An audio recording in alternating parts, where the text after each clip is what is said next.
Whoops, didn't know that button was pushed. Yeah, I think it is time for me to revisit a game that I haven't played since probably around the time it originally came out. Um, so the Banner Saga here is a really cool, very story-driven game with turn-based tactics, combat.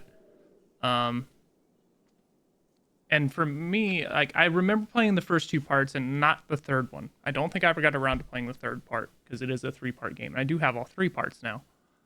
Um, but I really enjoyed like the atmosphere of being like Vikings, Nordic, kind of myths and stuff being brought in, and like you're basically a village that is now like trying to find a new place to live because it's basically like a zombie like, um, undead like uh, foe or force is coming and taking over the lands and whatnot. And you're trying to find somewhere safe to start over.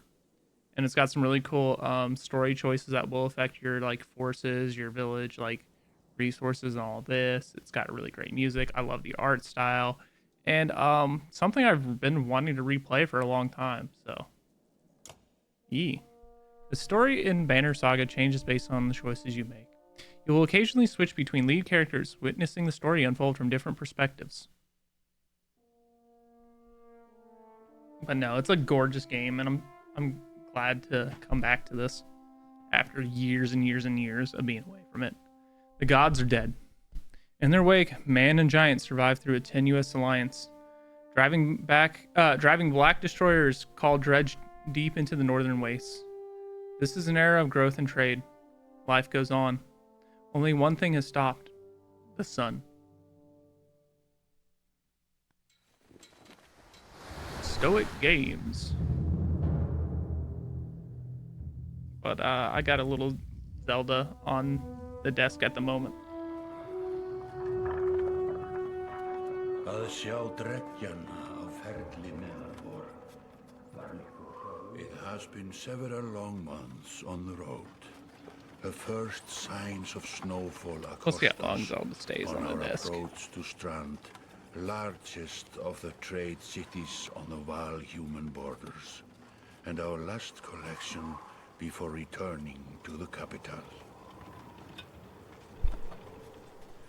Several days ago, the sun simply came to a stop in the sky. Though during these long winter days, none of us can be certain how long it has been this way. Some of the men in the caravan have taken it as a dire omen. I am not quick to superstition, but I myself will be glad to be done with this year's rounds. We have been warned by stranded travelers about brigands on the path through Ridgehorn, our road home. Our captain seems unconcerned. Perhaps he is as eager as I to be done here. We will rest here this day and inquire further when we speak to the governor.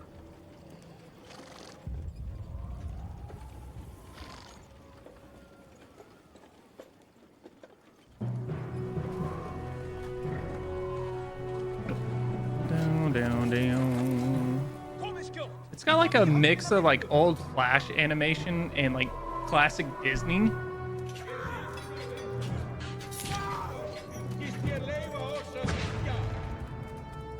Honestly, just got really good vibes and flavor.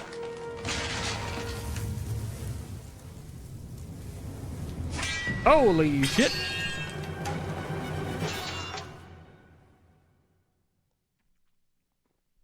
But we will play some Clone Hero drums later.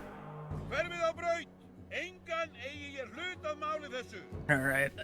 You've arrived just in time. The chieftain in red and his men are now looking at a tougher fight than they bargained for. Drag around the screen to see your surroundings. Click the check mark to continue. These portraits show the order of initiative, taking turns from left to right. Your allies are blue, the enemy's red. It's your turn to act. We got a shield banger. Movement happens before action. This ring shows your shield banger is active. The blue tiles around him show where he can move. Some characters fill more tiles than others. The Horned Allies are a race of giants called Varl, who take up 4 tiles each, while humans fill a single tile. This can have a huge impact on your strategy. Basically just letting you know, hey, bigger units can have more enemies surround them. Click the tile you want to move to. Click the check mark to confirm.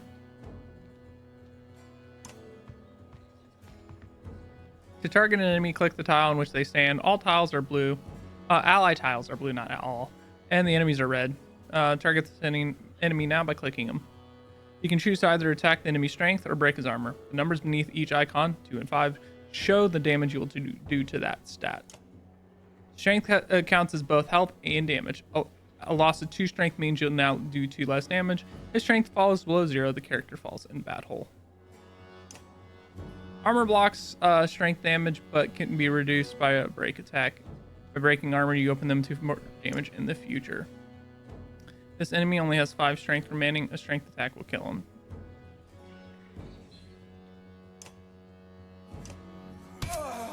him. He's down. Each time you make a kill, your renown grows, which is used later to improve your characters.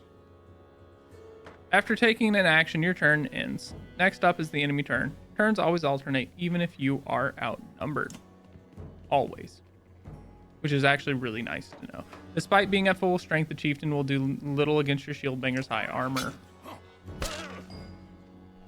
Now it's your Warhawk's turn. He appears to be out of range of these enemies, but all characters can use willpower to boost their actions. Willpower is a limited resource, so use it wisely. Bam, bam, bam, bam. By clicking on gold tiles, a character can move farther than usual at the cost of 1 willpower per gold tile. Red pulsing tiles beneath your enemy show how close you'll have to get to be in range. Move your Warhawk into range. But he cleaves. Standard attacks only affect a single enemy, but your Warhawk has a special ability that gives him a unique advantage. Click your Warhawk's tile to access his ability. Clicking your character's tile will bring up all of his combat options, including move, ability, attack, and end turn.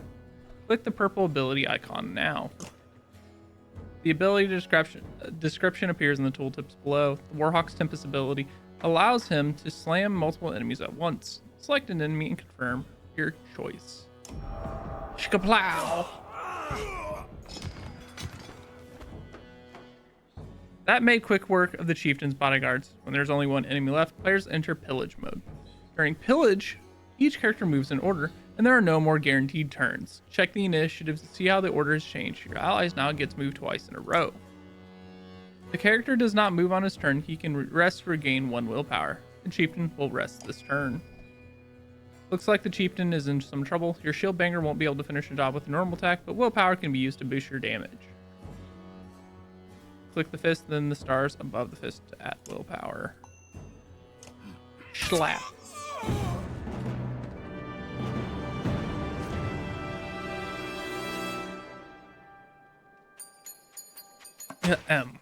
+6 renown. Like a rabid wolf, that one. How did it come to this? How did it end up like this? It was only a kiss. It was only a kiss. All this from a poor fishing village, you know. He watched the gods die, watched the chaos that followed, watched man and var slaughter each other, even before the dreads arose. All we've done is traded one struggle for another. Now that there are no more dreads to war against, we war against ourselves. This chieftain meant to kill me, and he's not the first. A dozen families in the city when this came would out. gladly take my chair. This one had men waylaying merchants, both north and south of the city, strangling trade. Quite well, I would add, though he denied it to his lust. This Came out in other wolf doesn't 2014. stop fighting because the head is cut off. It just grows a new head. When were the other parts? I am in a bad way, my friend. Help me finish this fight, and I'll gladly send you on your way with double our king's tithe. Take any men you need. They're loyal, I promise you that. They will meet you down in the proving grounds.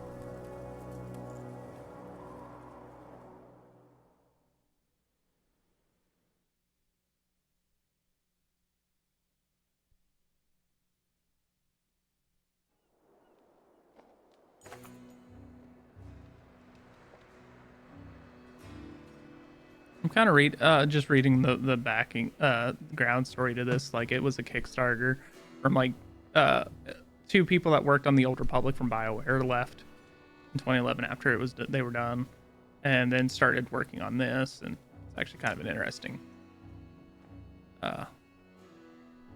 little bit of information that I vaguely remember reading back in the day. Eric, steward of the Strand. I manage the governor's business. Ubin, isn't it? It is. The governor tells me you'll be giving us a hand. Seems a bit chaotic around here, Eric. What did you actually? You know what did you have in mind? Scalfings that you didn't hack up in the Great Hall scattered after you took out their chieftain. The governor just wants to make sure they stay down. Was hoping you'd join me at the marketplace by the docks. If there's anyone left to worry about, I know who can tell us.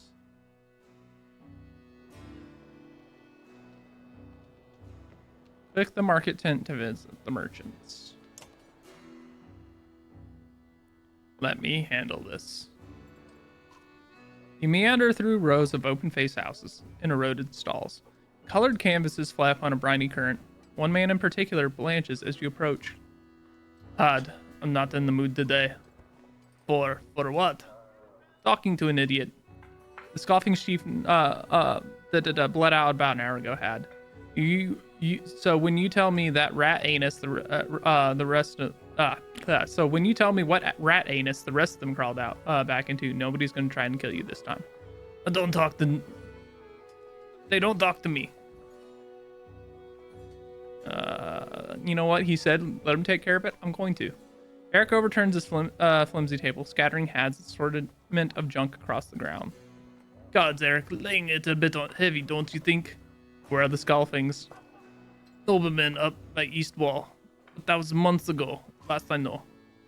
Had skulks away, with a wave of Eric's hand, gathering things from his hovel, disappearing for a while until this blows over, you figure. Your bodyguard steps forward. Are we done here? Gunnulf, were you wearing green back at the Great Hall? No, just bought them while you were walking around. Why? They look good. I'm glad you care. Gunnulf goes to look at more stalls. Eric, that man of yours seems unreliable at best. The blind dog wouldn't trust Had, but he used to be a Scalfing. They're licking their wounds. They're probably gone to old haunts, not new ones. Nobleman is the meat hall. Best I can tell, the name's ironic. Listen, I know a guy who would love to put a few of those skulls in the ground. I'm gonna go find them and meet you there. Shouldn't we have an approach of some sort? Where's this place again? Nobleman is halfway up the hill towards the Great Hall. You won't miss it. Just make sure that the governor remembers his promise. Double the usual teeth. Tithe.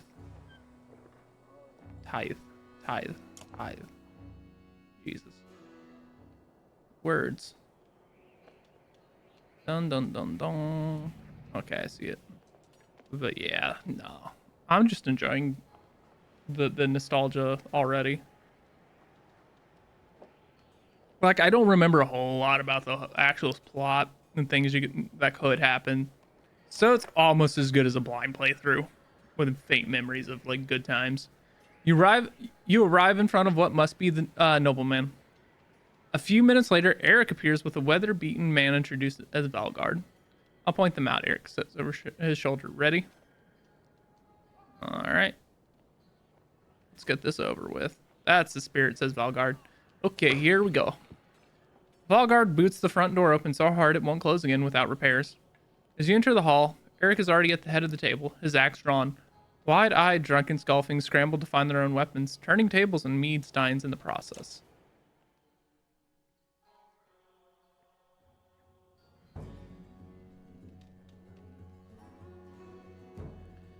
Sorry, I got a 4. Da-da-da-da.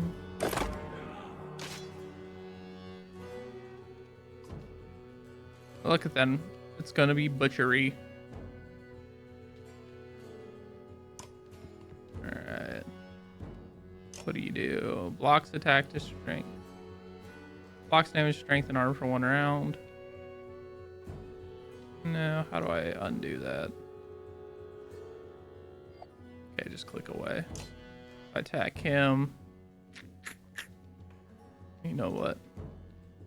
If we're up here that far, he can just actually kind of tank some damage.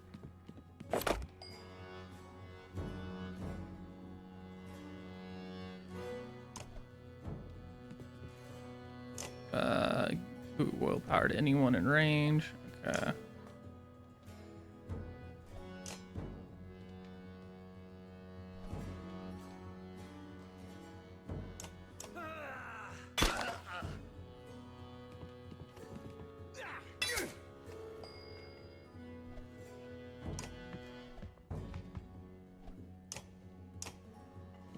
Hi, Zorky. How we doing?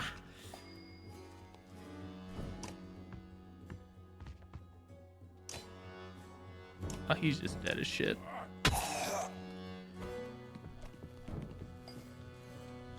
Interesting. No one attacked him.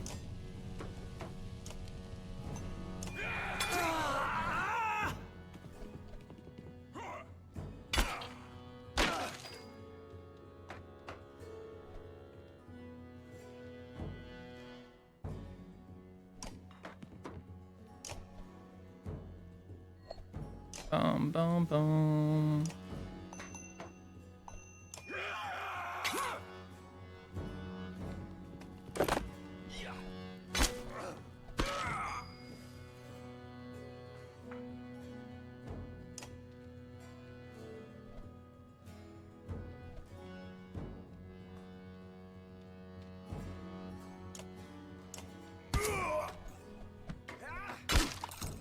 Ooh, Eric might be in some trouble there.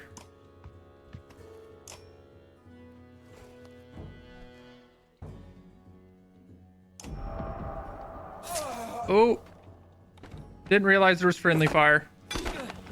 That's on me. Oh boy. That's a learning experience. Oh boy. That might come back to haunt me in a bit.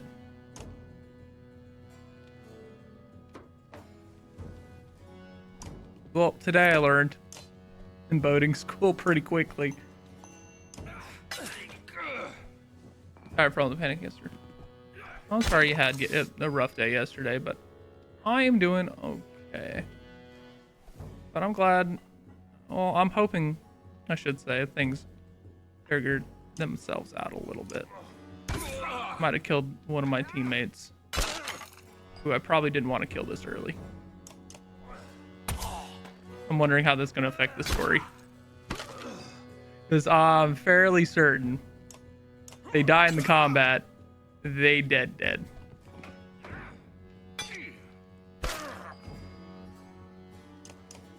Be real rough this like second round losing a homie like that.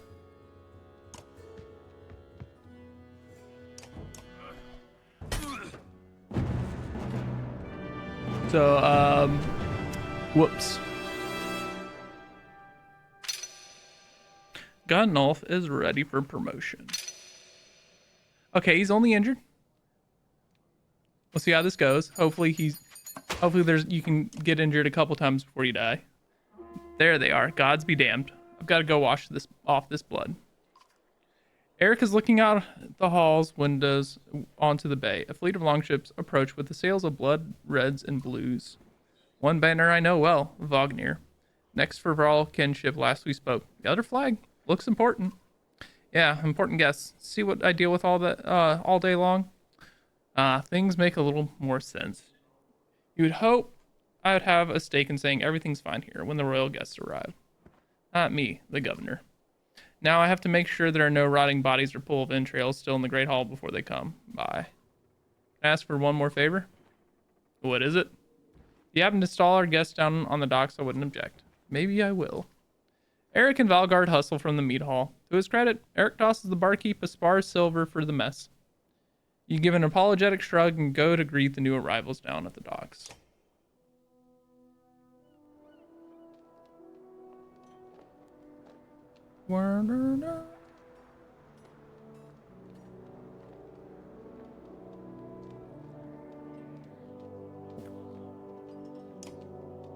Okay. Valknir. A familiar Varl steps onto the docks. In your mind, you recall a much younger version trampling the halls of Grofheim, abundant in purpose. God, Zubin, you're looking ancient. Comes with being old. And if there is Wagner here, there must be Hakan. Must be. Must there? Still bleeding tributes from the poor and stupid old yaks. At what age do you lose a sense of shame? Urinder demands it. I'll take that over lingering to death in Grofheim. Speaking of, I know since you were so far from home. Just returned from Arborang, in fact. I'm glad for it. Hakan motions to the other ships in the bay. Sails still fluttering. Golden Wolf's head emblazoned on red. The king of men, or someone on his behalf. The king's wealth. The king's son, Ludin. Don't you know, Scrivener? We visit his capital. He visits ours. It's how you make alliances these days. It's a miserable waste of time. Yes, Hakan Hakan has it. I'd almost forgotten. It's a good thing you're around, Hakan. Then you're going to Grofheim. I had the distinct feeling I've finished my business in Strand and was heading there myself. We should caravan. We should. Give it a day. In better circumstances, I'd drink a week away. But, let's just be done. Find me tomorrow at the gates. What he's trying to say is the prince is a delight to behold. Where's Moger?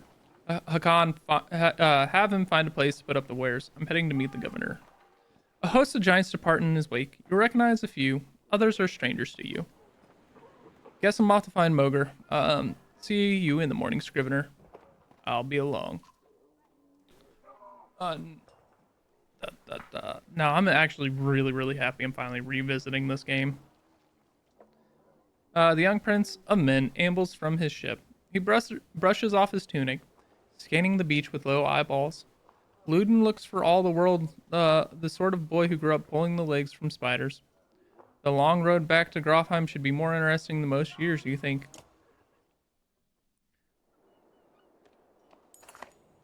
Weariness suddenly settles in, and you chuckle to yourself about what an odd day it has been. One of the governor's men at the Great Hall could find you a place to sleep. On the other hand, if you're going to join Wagner's caravan tomorrow, it might not hurt to share a drink with Khan or introduce yourself to the prince they spoke so highly of. Fuck. Yay, choices. So it's, and I think I can't do everything, so I'm kind of curious about the prince. Is this the right place? You find the prince at an inn. Guards blanket the building, including a sharp-eyed Varl who must be working for Ludin. A woman in red eventually waves you over and stands nearby, arms crossed. Greetings, Prince Ludin. Yes, you're with Wagner. I don't remember you. Not exactly. I've known Wagner a long time. I'll be joining you back to Grofheim with my guards. Ludin looks up for the first time. The woman doesn't react.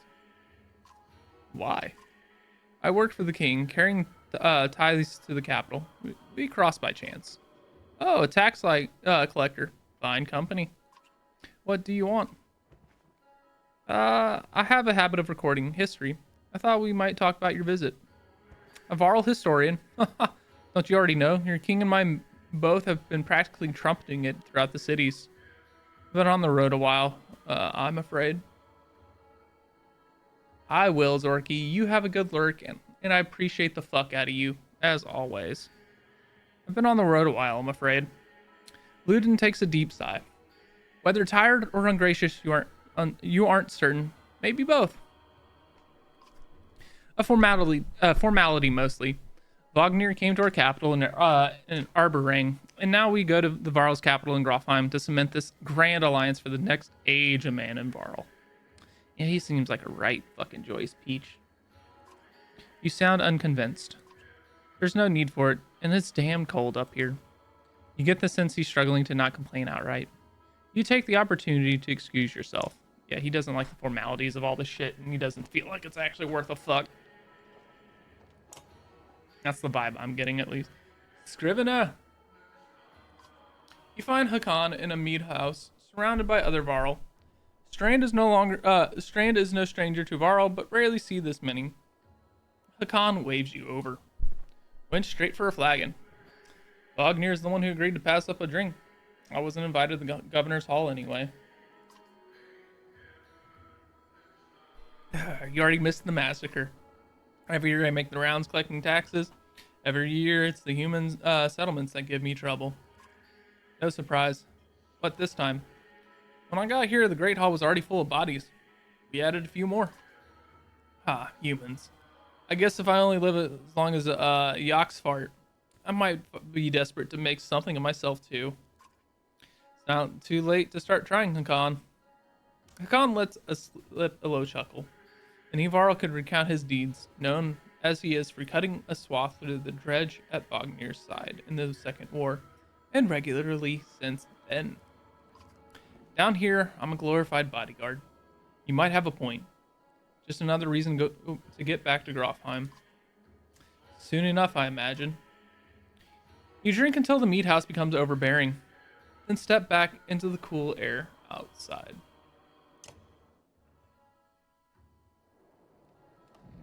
Cool. Good. At dawn, you're awoken by a delivery of goods. At least you think it's dawn. Damn hard to tell with the sun that never moves. The governor's crests adorn the supply leathers. All there, just as promised. To your mild surprise, you wonder if Eric had anything to do with that. The guards take the treasure wagon down to the gates. Bognir is already here. A while later, Lud and his men appear groggy and disheveled. Mogar steps forward. Bognir's quartermaster. If you recall correctly, in charge of his unwieldy entourage of warriors, you know him only in passing. He asks if you're ready to depart. You know, we don't really get any fucking games like this anymore, do we? Like, just a lot of dialogue, heavy story, with some really good gameplay and some really cool, interesting world building.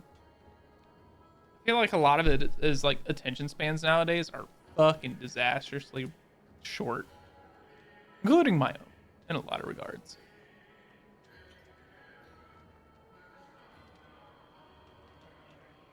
But yes, we are ready. You follow Mogar and join the others. Usually a smaller door set into the gates would be enough to enter or leave the city, but the town guards have been told to push them open entirely. They mutter things under their breath that are best not heard. Perhaps the governor expected you to draw a crowd, but there's nothing of the sort. Just frustrated, tired people. To summarize the Strand as a whole, you think.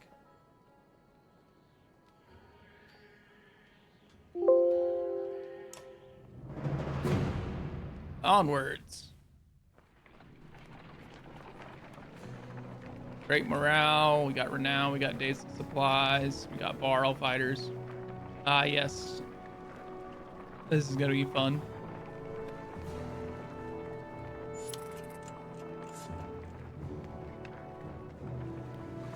So, things are gonna happen, events will pop up where I have to make choices that'll affect my supplies, morale.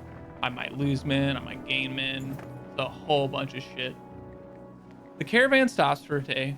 A gift, says Mogar, cracking open mead casks. From a gracious friend, the Governor Strand.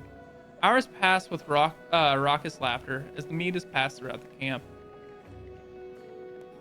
I drink a little. You go easy. You got nothing against a good drink, but if anyone's gonna keep an eye on things, it may as well be you. The revelers eventually fall asleep without incident.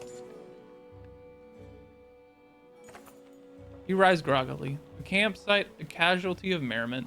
Mogar is already kicking warriors awake when you spot Luden stalking your direction. He sidesteps sleeping bodies. Better wake up, you nudge Bognir. You're needed. It's Luden. Always a pleasure. You look well rested. Bognir releases a caged yawn and receives a hard-eyed stare in return. How long to Grofheim? This motherfucker is pulling the, are we there yet? And we literally just left. We're only 2 days out of Strand, you know. Come, I'll show you on the map. This motherfucker. This is the map of the world. You can explore it by dragging the mouse to pan and using the mouse wheel to zoom. It's actually a really gorgeous looking map, too. Very stylized, very looks like it's been used. The location in Caravan is now indicated by here by Ubin's icon. The world map is covered with many locations and holds much lore. You can explore the map at any time, clicking on locations for more information.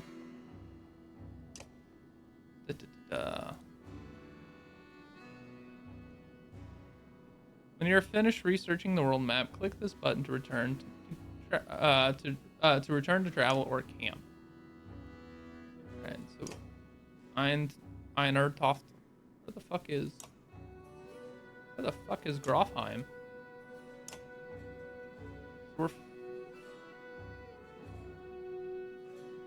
Oh, Grofheim is up here.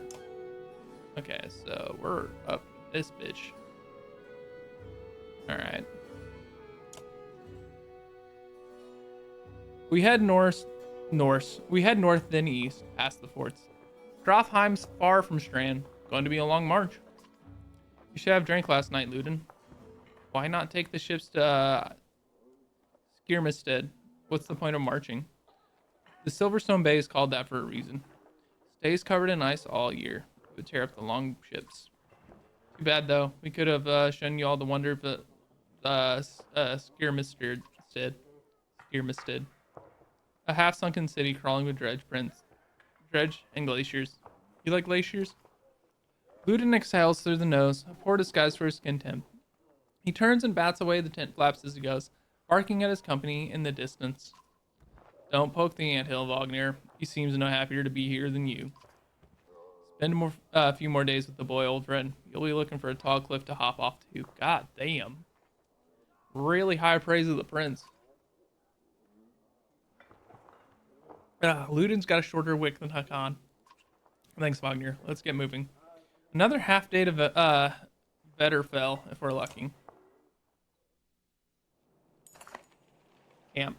Camp is where you manage your caravan. During travel, you can enter camp at any time by tapping the camp button to on the travel HUD. While at camp or in towns, you can upgrade your allies or equip items in the hero's tent. You can pass time by using the rest tent. Resting will improve the caravan's morale.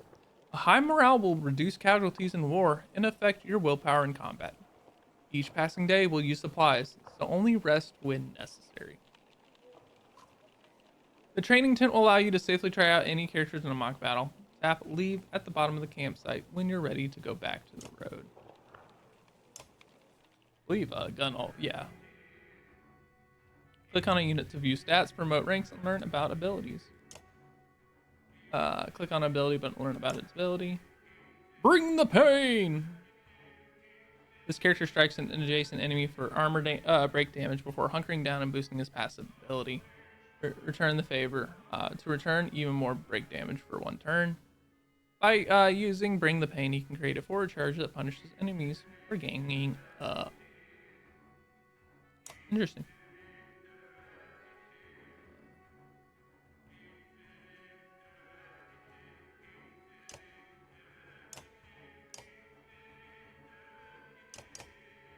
Gunolf, yes, you get a promotion.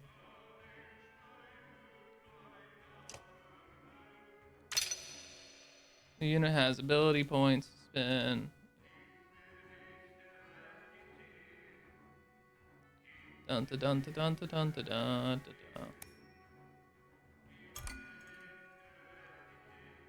The hell is this stat?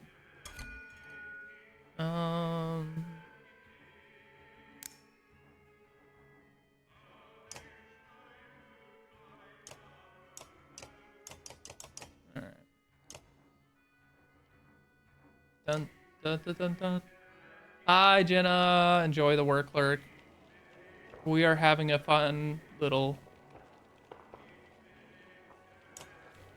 time caravanning across this world.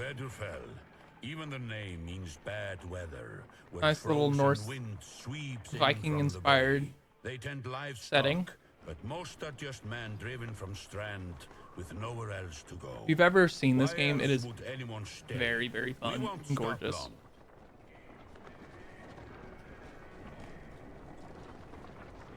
Vetterfell. By Hatterborg. That's a lot of Varl for some missing cattle. What? A couple days back sent word to Strand about the cattle. Didn't expect an army.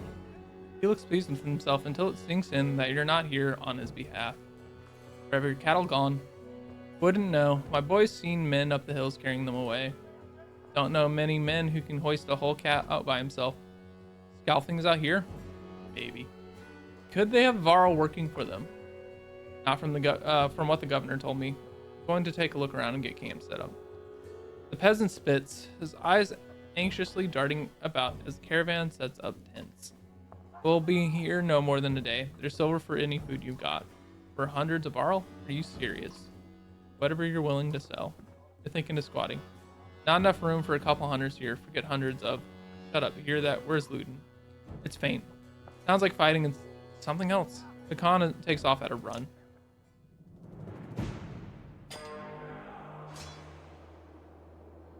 Oh fuck, dredge. Clicking in it in any tile will automatically make a path, but you can set waypoints.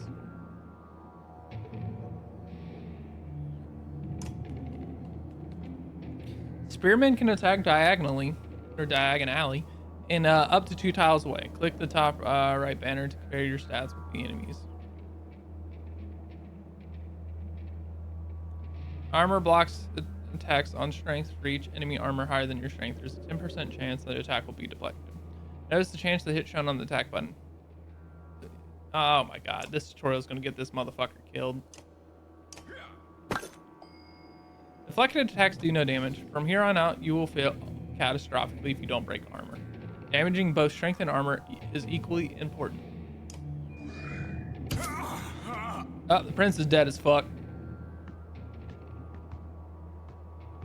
That's not great.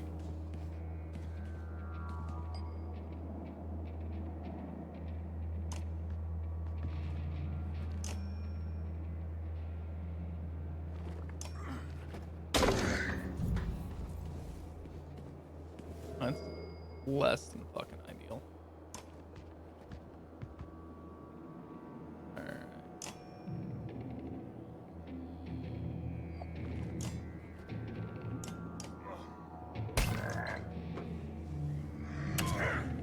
Ooh, that's less than ideal.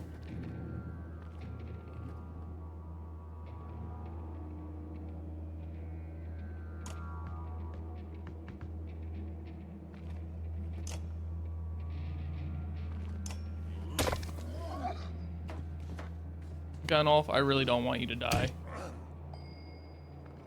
But that is exactly what it looks like it's about to happen.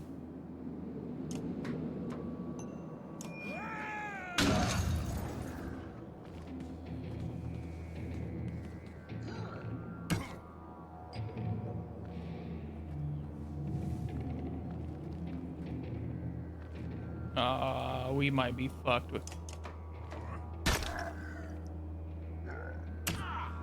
Oof.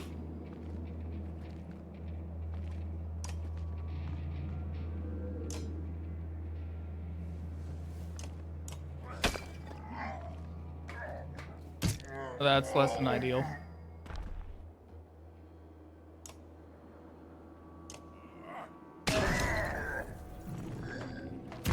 Really hoping I don't lose Gunolf here.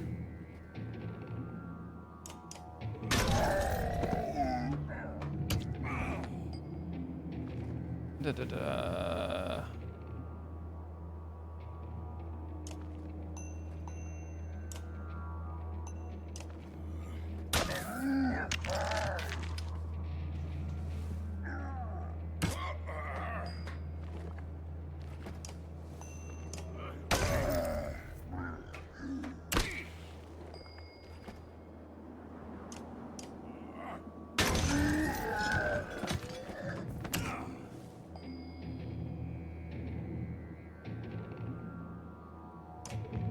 All right.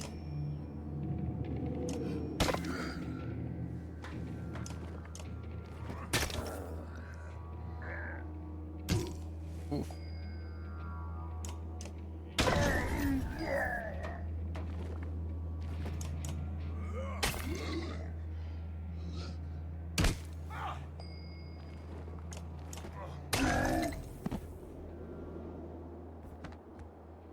Alright.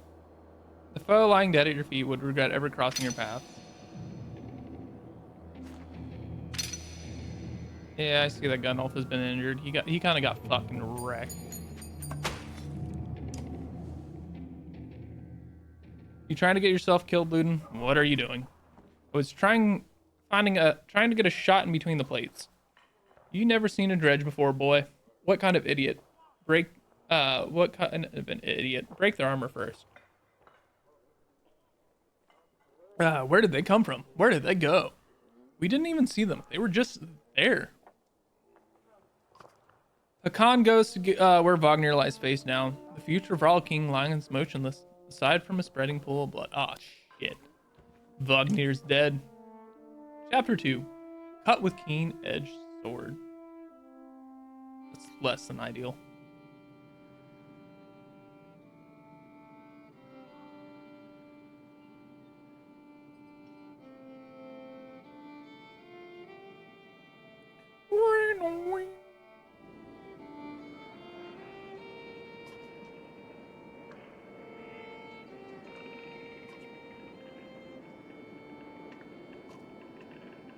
I think I saw it.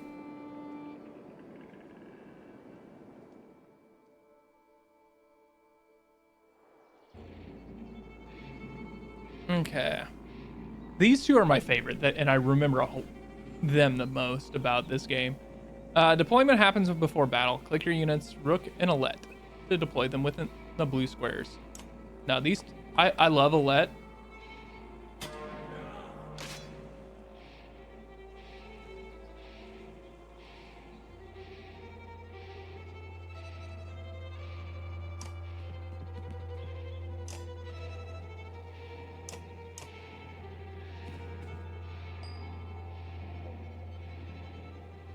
How many tiles ahead? 1, 2, 3, 4. Okay. Okay, it'll pop up as... Alright, cool. It does pop up that I can hit him. Yeah.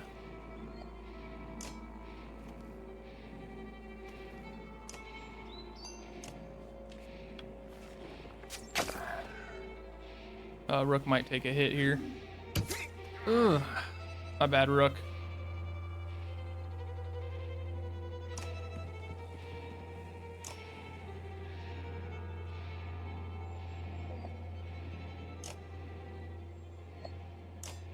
Oh, you're melee, aren't you?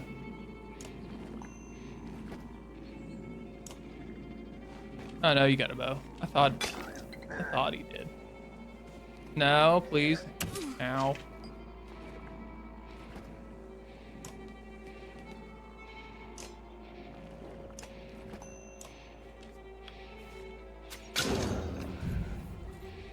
Not gonna lie, these battles and shit already feel very precarious to start.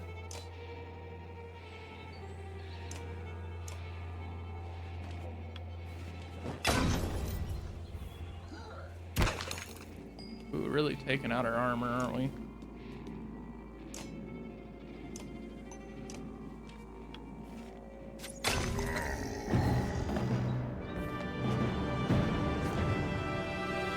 The foe lying dead at your feet. I wish I could read that all the way. Was that a dredge? Alette looks calm, but you can tell her heart is about to beat right out of her chest. It was. Let me see. Are you hurt? No, I'll be fine. When the dredge attacked your cart and the ox bolted, it spilled most of your supplies. You can see more dark figures moving through trees when you glance in that direction. All that food. Last we're gonna get before winter. What do we do? Don't run. Let me think. Do you think we can handle more of them? No, Dad. I mean, we're already lucky to be alive. I know. It's okay. Let's get back to Skoger.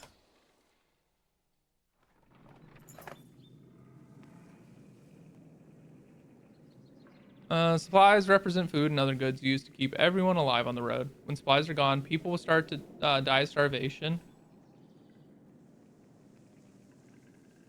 Fucking sneeze. The more people are in the caravan, the faster supplies will diminish. You can see how many days of supplies you have left on the travel display at the top of the screen. Most towns will have supplies to sell, as well as a few items.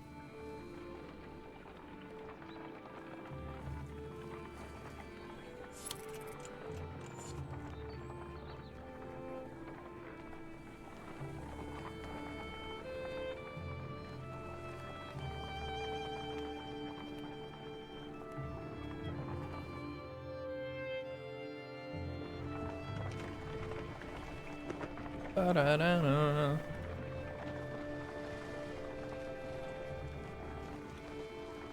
I never expected to see never the mind. dredge with my own eyes. It's always interesting what does and happened doesn't in the have north? voice acting. Already we see more between the trees as we approach our home, and Alette grips my hand tight. We must find Ivor.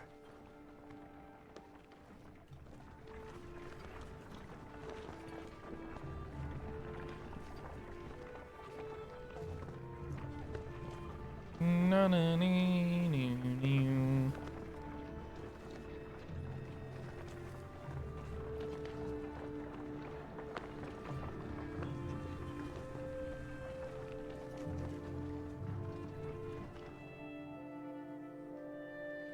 Ivor.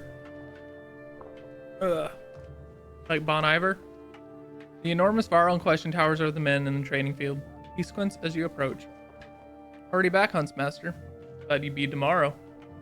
Dredge everywhere. Dredge? How did they get through the Greyhorn?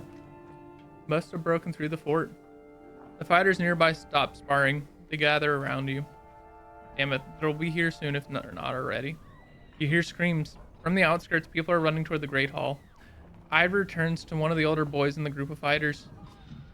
Eagle, take Alette to the Great Hall. Tell the chieftain what's happening. The rest of you gather up as many people as you can. Come on, Alette. No, wait, I want to help. Let them fight. Why not invite some ghosts to join us too? You're asking for dead kids. I won't let anything happen to her. I'll have to deal with it sooner or later, Ivor. What now? Ugh. Eagle, keep your shield up. We hold them off until everyone's inside, and then we figure out what to do next. More shouts draw your attention to some houses atop a nearby hill.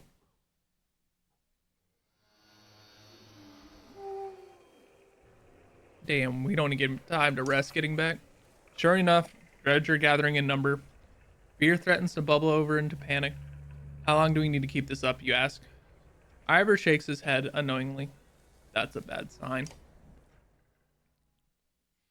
Units move in the order you place them, from left to right. This initiative order is very important to setting up strategies. For example, put archers after melee units so they can stay safe behind your heavy hitters. I don't remember that part. What the fuck? How the fuck do I add them back in?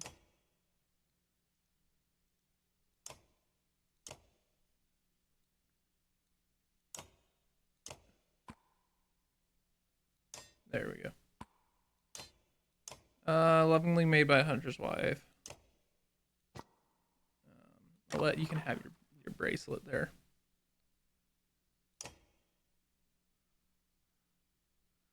Da, da, da, da.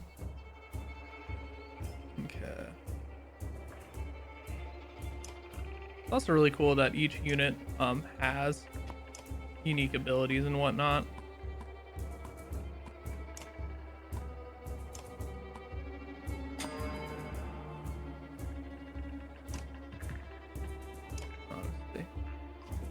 What's your ability, my guy? Battering ram. Knock the target back multiple targets doing break damage. How much?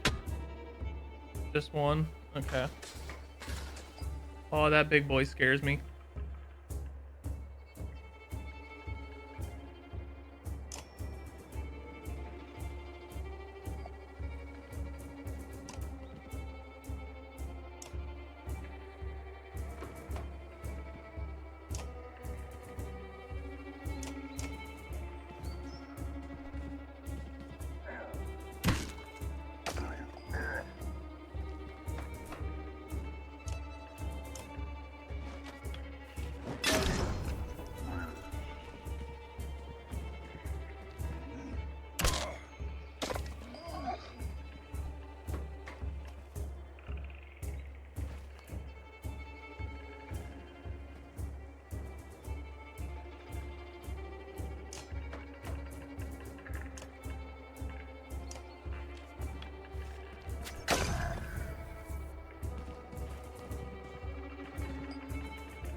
Oof.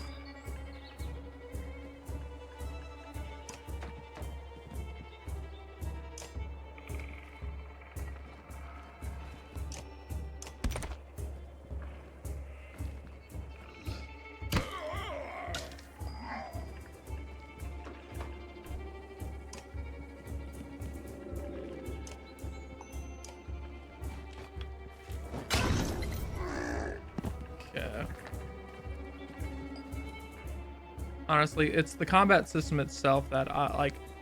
I'm playing this again and I'm like, okay, I already feel like the tension and decision making. I'm trying to not like get people hurt or killed, and it's like, oh fuck, like that's awful. And I don't like that.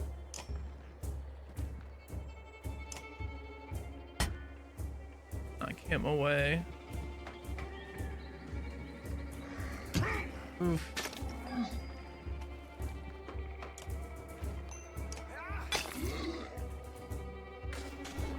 Not a great fucking sign. That is not a great sign.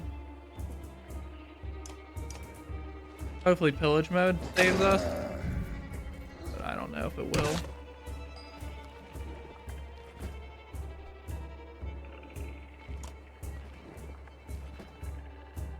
Alright.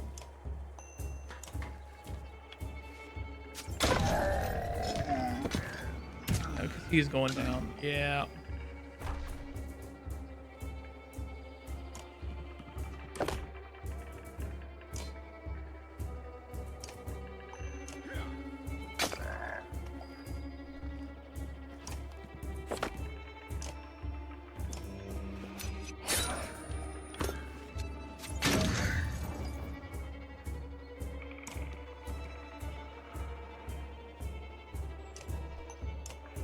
Ugh.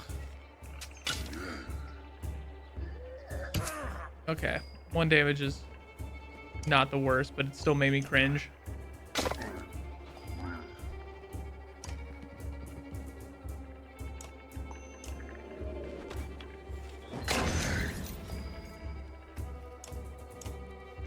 Alright, cool. I don't like that fucking Ivor went down like that though. I really don't like that Ivor went down like that.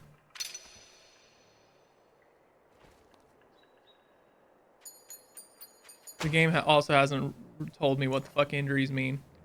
Combat can be unforgiving. Don't hesitate to change the difficulty of a battle if it leaves you frustrated or you find yourself needing a tougher challenge. Use the options menu to change difficulty. Don't worry, you can change the difficulty at any time and it has no effect on the story of the choices you make. I don't know. Like, I kind of like the challenge where it's at right now, but we'll see. Black Horde is forming at the train line. Enough of this, says Ivory, glancing over his shoulder. We're going back, and adds Rook. I'm doing one more to check out the houses around here. See if you can find anyone else. As you turn to head back, a colossus appears around the side of the house. It silently looms over Alette, its face an expressionless stony mask, more terrifying than any roar it may have produced. Time seemed to slow down as it pulls back to its enormous mace.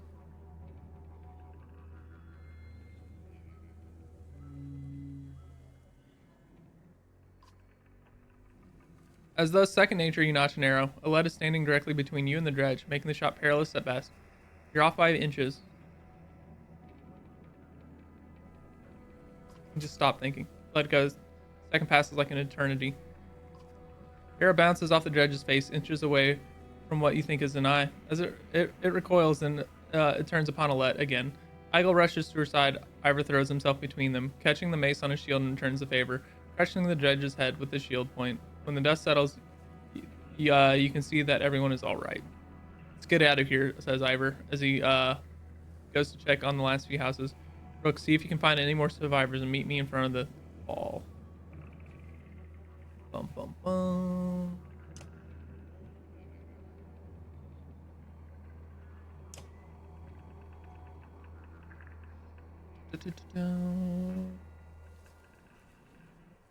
Do I suspend renown?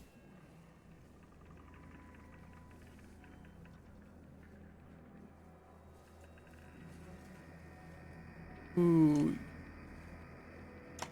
Yeah, you do spin renown. Fuck, I'll risk spending renown for those 2 items. Those look like they'll be fucking good. You find anyone? You sent them inside. Gods, this is bad. I'm out of practice, Rook. Look, as long as I've known you, you've always wormed your way out of talking about Dredge. This would be the time to start talking. I can tell you that they rarely stop for rest. The sooner that we leave, the better.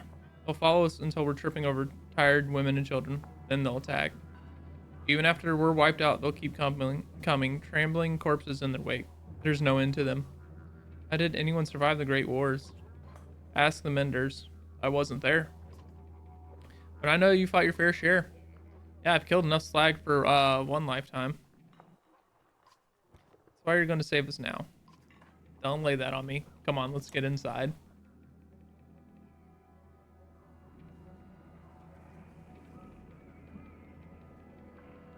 Dun dun dun dun. One or more of your units is injured. Injured units can still fight, but have a penalty to max strength equal to the number of days wounded. They heal as times pass. Your items are shown at the bottom of the roster. You can drag them to your 3 days. Okay, that's not terrible.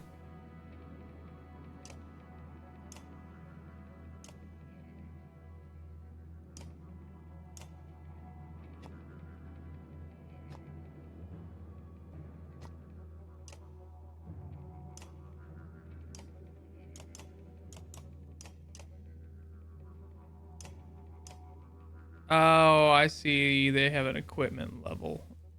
All right. But we'll hold on to those items then. I see.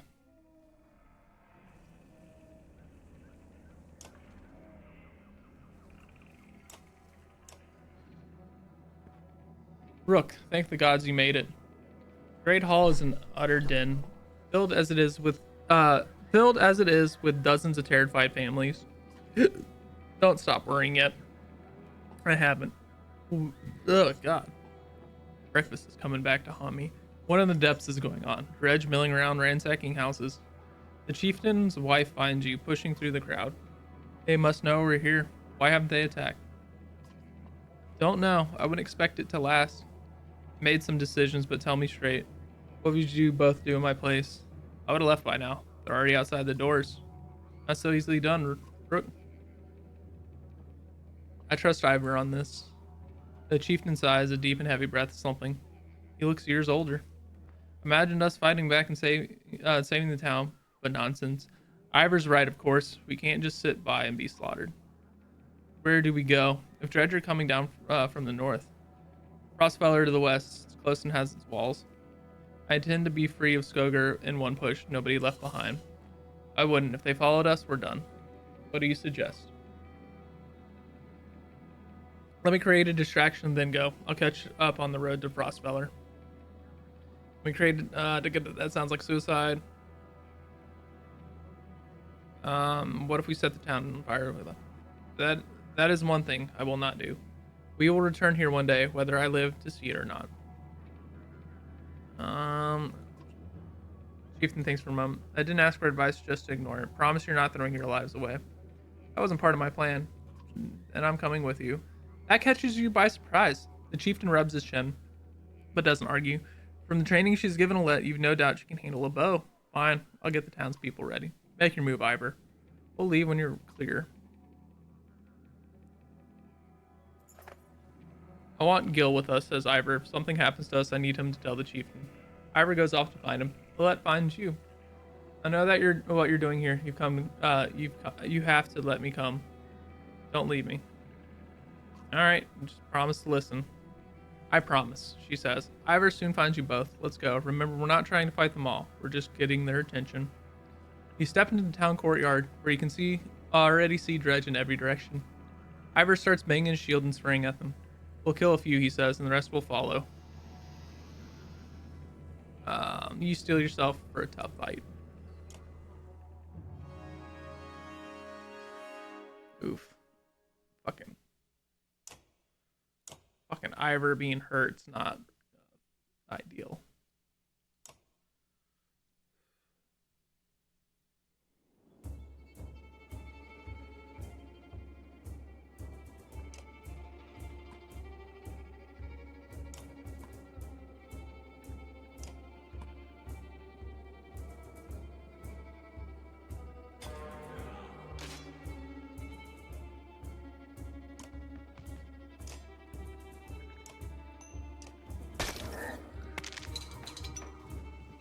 God, him starting down 3 HP is awful.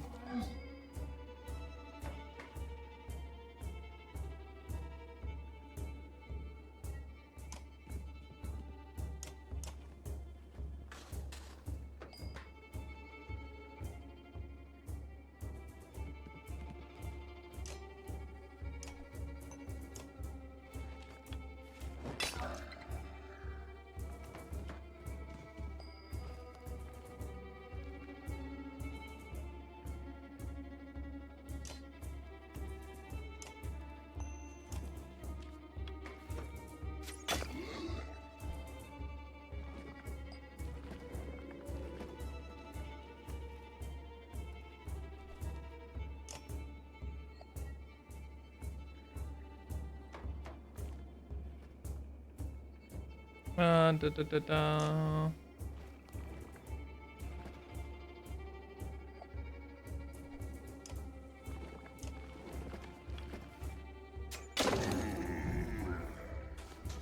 Uh, hmm.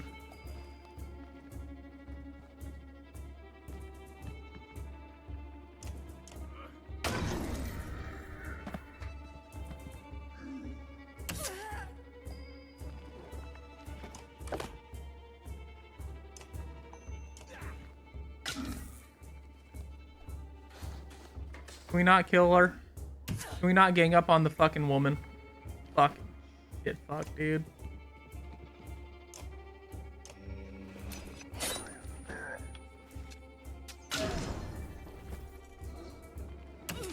Jesus Christ, dude. She got wrecked from the fucking get-go.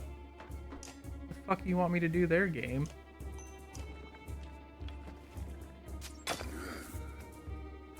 That's the one thing I don't like about the way they have combat set up to where, like, it's always alternating turns.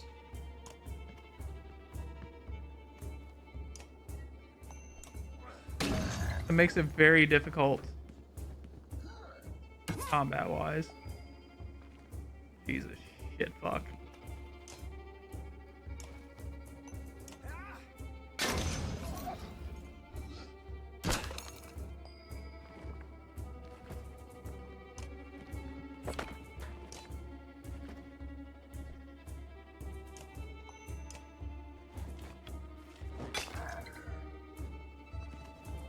That's bullshit. Oh my god, this is going fucking horribly, horribly wrong.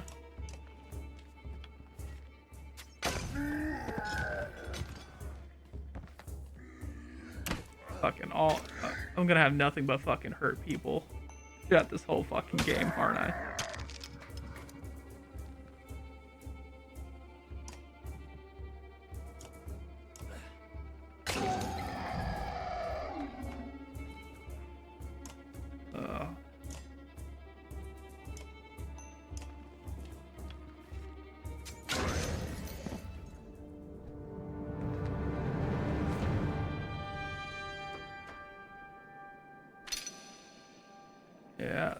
Yeah, Oddleaf and Rook are hurt.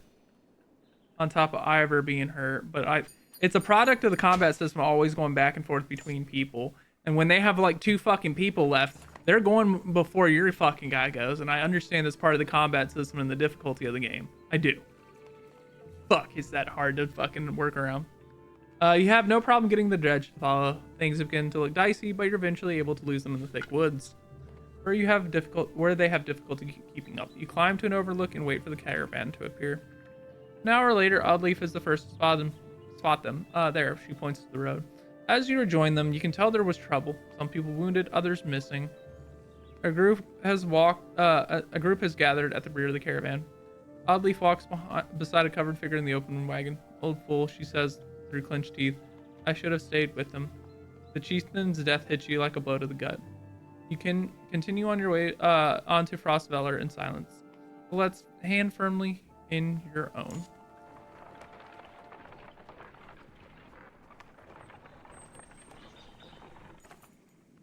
Pausing to catch your breath, you glance back toward this backward to see the caravan stretch out past the point of safety. They're spaced out so far you're unable to see those bringing up the rear. We've got to pull them together, says Ivor. It'd be dangerous to stop until at least a godstone. The path should be just ahead. Give him a speech. You make your way to the rear and hoist a small child. You shall fight for every step. Remember those who didn't make it. Push onwards. Clanmen see your effort and follow suit, pushing themselves harder.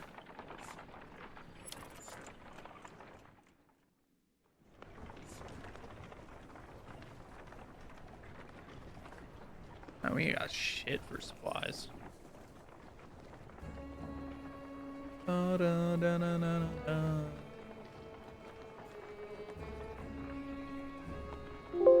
A godstone. Far enough for today, I think. After a day of misery, men and women dropped their meager possessions beneath the godstone of Ridvaldir. What are we doing? We just left our homes because suddenly they were dredge.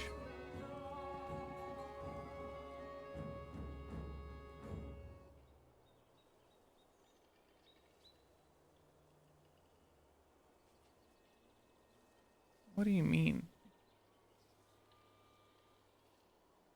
Hold up. Could be a fucking problem.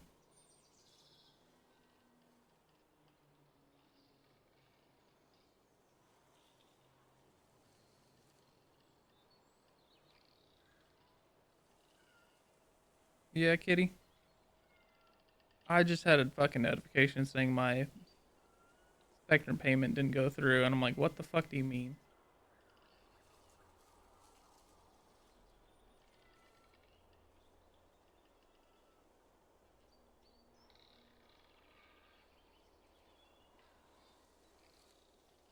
I'm just double checking that my fucking payment went through.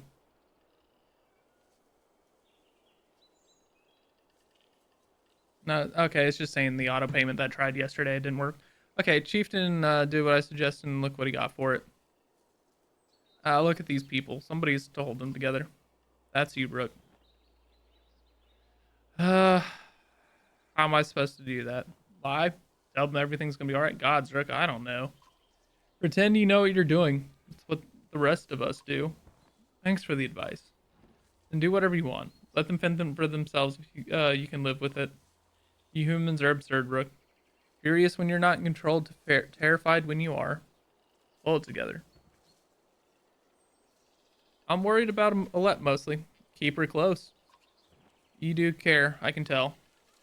Men are a plague on the world, worse than any dredge as far as I can tell. Chats like this are why we get along so well, Ivor. You sleep poorly, the sun forever stuck at an eternally bright sky. Before the others rise, you find yourself staring over long, low hills covered in pine. The godstone looms overhead, the massive eyes of Ridvaldir looking the same direction as you. Inspect the stone. The weathered stone doesn't see many visitors. Not much reason to travel so far east. When hunters come through, they sometimes stop to give offerings. Out of habit more than anything else now. The gods are dead. Hrolvadir was the god of hunters and of wild beasts, occasionally seen roaming the land as both man and wolf. He was always depicted in effigy with this terrible spear. You wonder what do you think about his woods being so full of dredge now? A young girl from the caravan approaches you.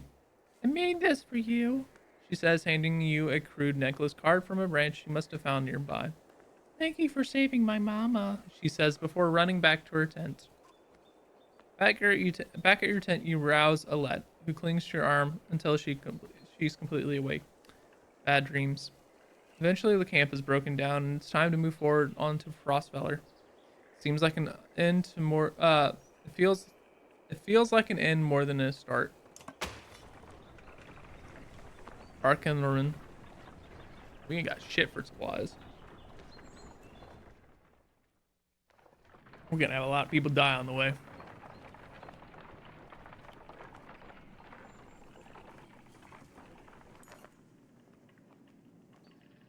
The caravan halts when a group of men appear on the trail, weapons at their feet. We've seen the dredge in your wake, says one. We don't wish to meet them alone.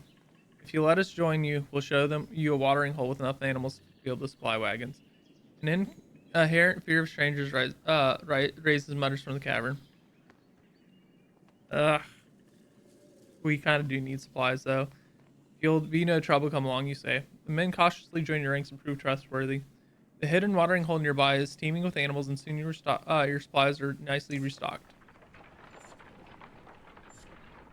Sometimes generosity and kindness go a long way, but it is risky in this game. During a rest, one of the men get too drunk and end up splashing meat in the warrior's face. A brawl erupts. Many fists are thrown fists and a broken bone later. The instigator, Raffenstarter, is tossed on the ground at your feet. Angry clansmen looking for satisfaction. His personal defense is more than drooling mumbles. Tie him up until he dries out. You grab a rope from the supplies and make short work of the sought. Few onlookers throw scraps at him, but most just walk by with a laugh, at least content with some measure has been taken. Don't want to punish him too harshly. I mean, this situation sucks asshole, but I can't let him get scot-free. The caravan is visibly relieved to find a small village on the way to Frostfeller. With beds and fresh supplies, locals here are shocked by the news you bring and discuss it amongst themselves while you set up nearby.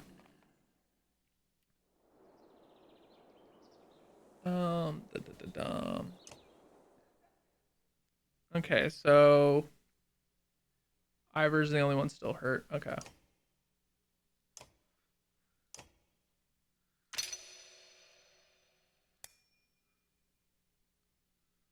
Honestly.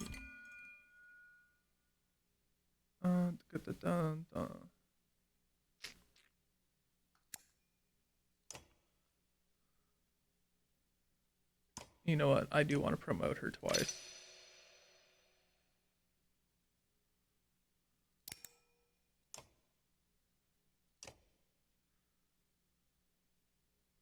What do you do? Dodge strength? Okay. I do want Alette to be pretty fucking strong. Mark it.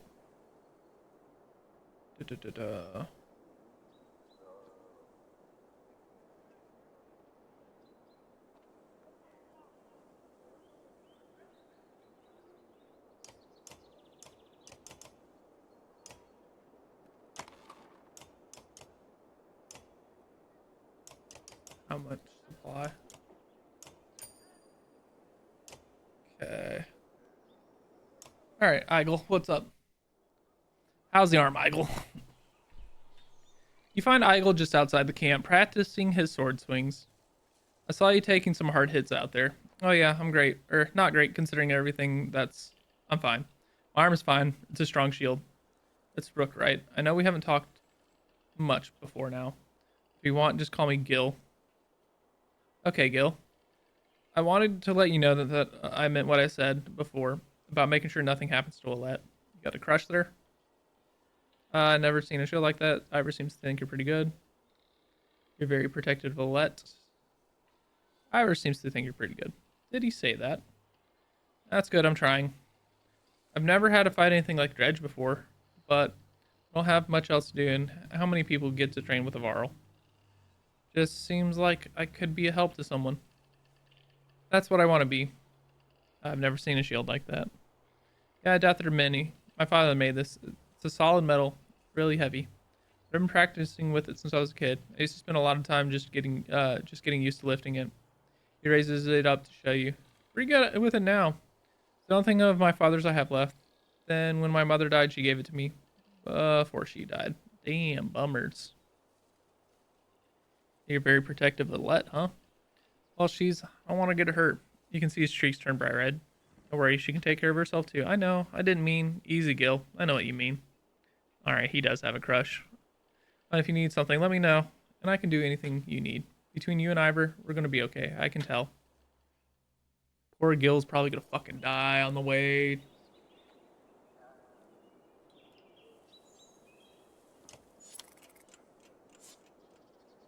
Okay, we need to get the fuck out of Dodge.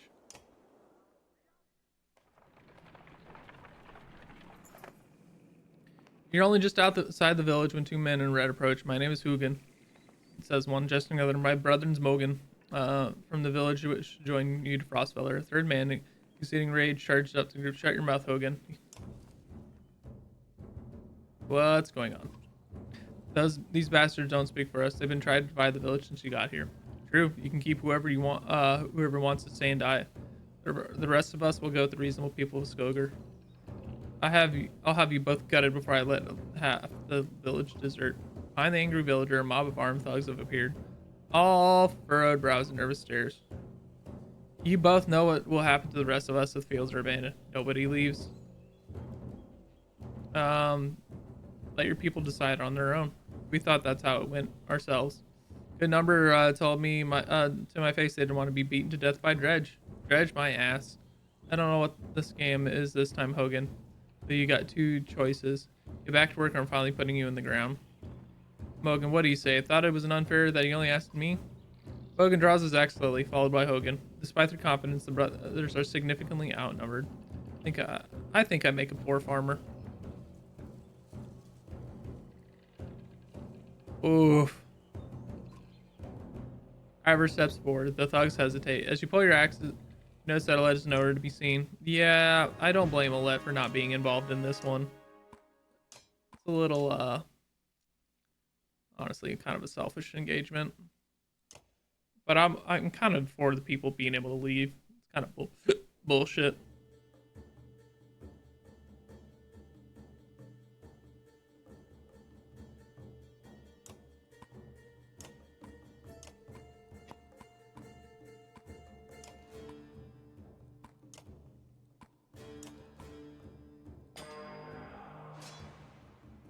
Dun, dun, dun.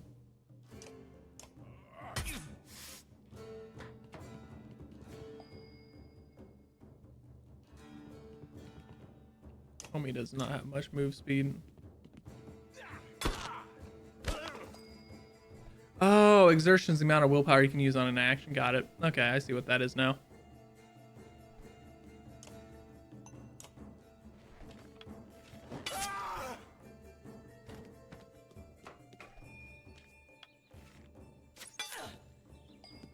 All right, bitch.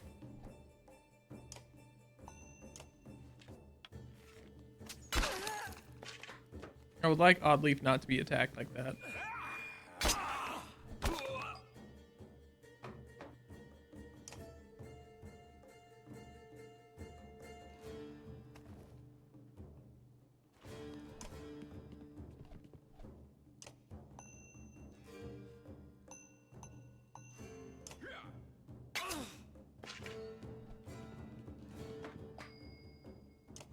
You're next, huh?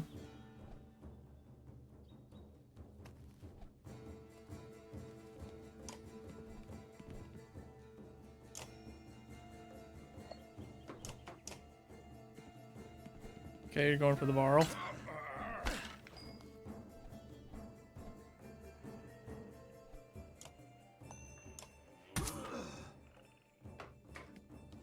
Can you not? Okay, you went for Rook. I was about to say, who the fuck are you shooting at?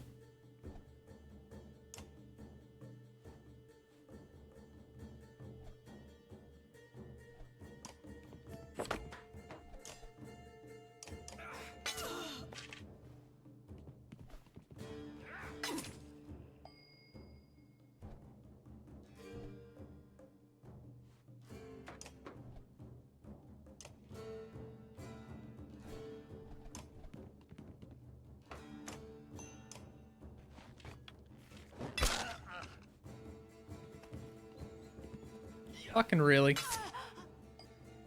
These motherfuckers.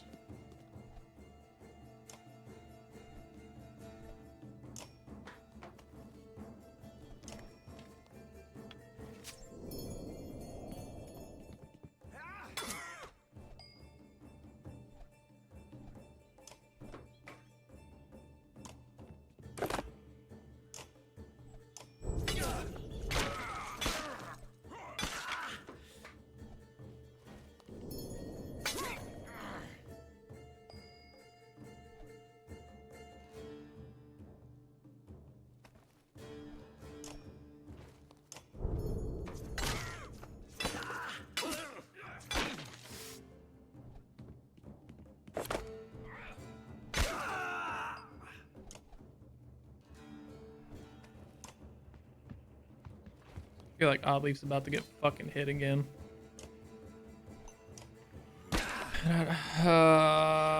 No.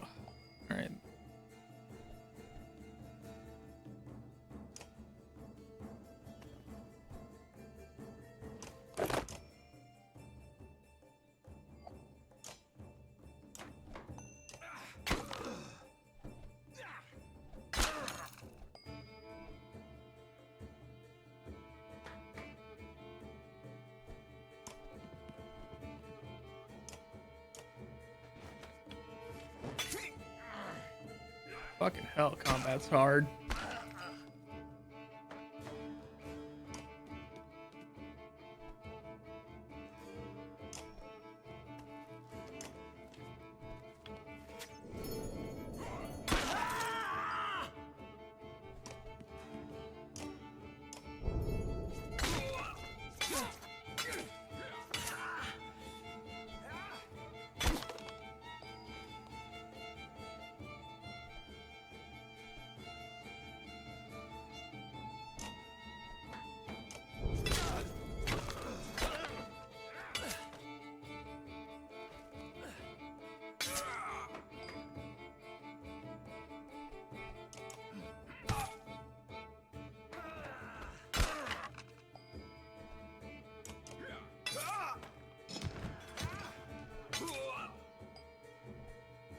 Alright, cool. We made it through that one pretty cleanly.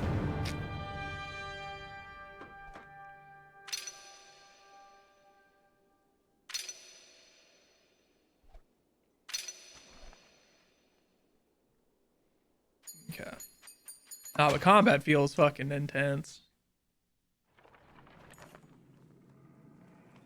Brothers, thank you with wide grins. So many of the villagers have joined your caravan. You scanned around anxiously for Alette, who had gone missing when the fighting began. Eventually, you find her watching from afar. Hogan returns at that moment, introducing you to his son and his wife, and you set out again.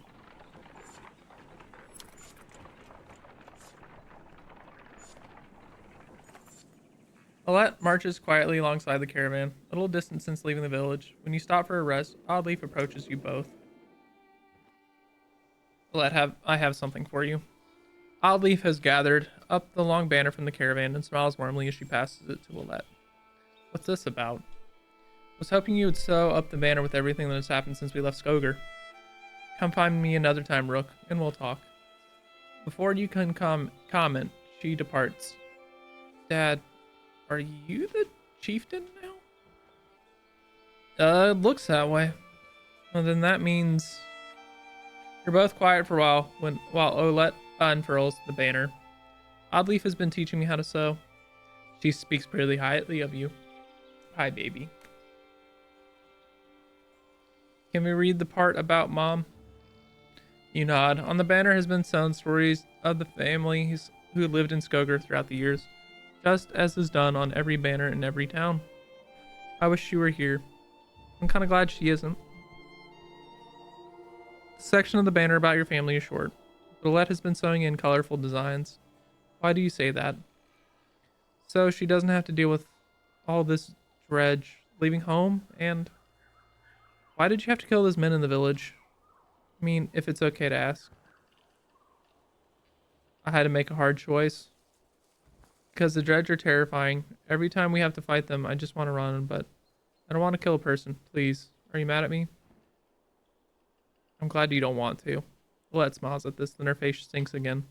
I guess I would do it if I really had to. But do we have to? I know what you mean. Yeah, I know, Dad. I think you're doing a good job. She hugs you. You spend the rest of your time together, sewing new verses into the banner. For better or for worse, the story of Skogar is your burden now. Baby, why? Could you just chill? Could you just lay there and just hang and be really pretty and cute? Could you? Could you just be there? Could you just be a cute little girl, you cat pop kitty cat? While I play my VG game? No. Fucking course not. Also, she keeps nudging the ever-living Christ out of the microphone because it's so low. All right. All right. Ba-ba-ba-bum.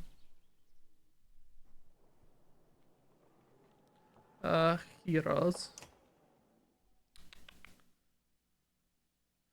Ivor. Remote. Da da da da da da da da da da da.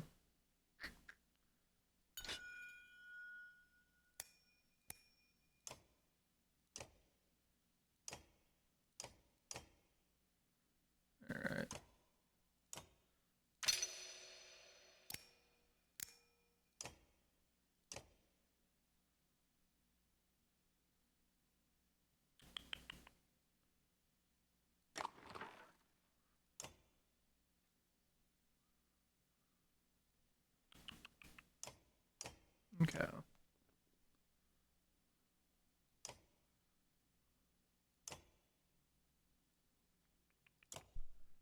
Is that more out of your way, girl?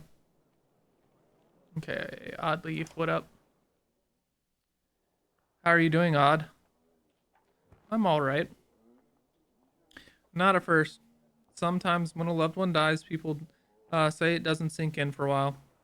It sunk in for me right away. People tell me I'm a strong woman. It's funny. My father named me Oddleaf before I was even born. He wanted a boy so badly. Strong woman. What does that even mean? People look up to you. Don't take this the wrong way, but I don't want to be known for handling my feelings.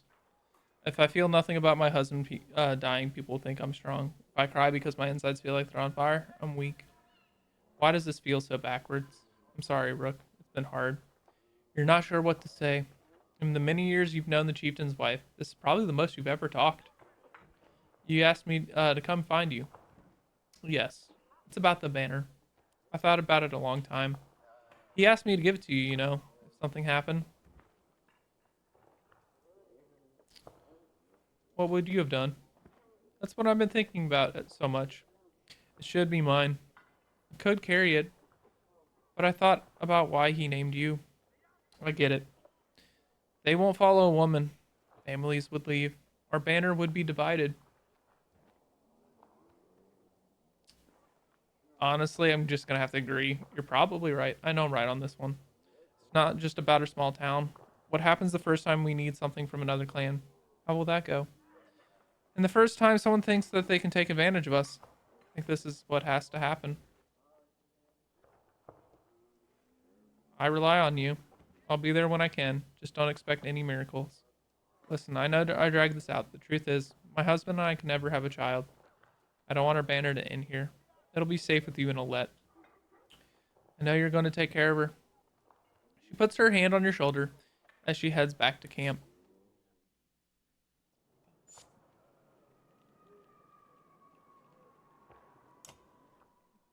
Onward we travel.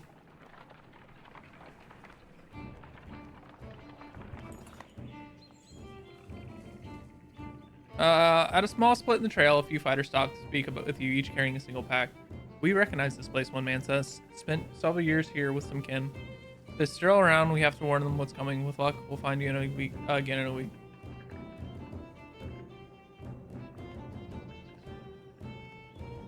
Um,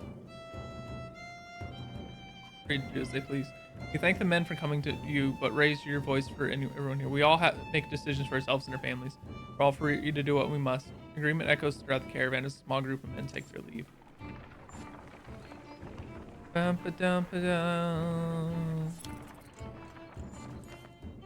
Complaints of Raffin's Farchers, excessive drinking have resurfaced. This time the man stumbled over some tent ropes, pulled the snag canvas through a campfire, nearly setting a supply wagon aflame. Clansmen put out the fire on both the wagon and Raffin's Farchers leg before leaving.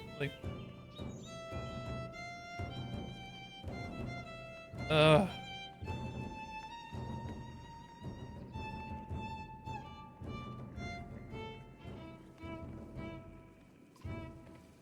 You're considering your options when Oddleaf appears out of nowhere and doubles him over with a gut shot. Endanger everyone again, you'll get more than a cracked rib. She stops, leaving in a huff.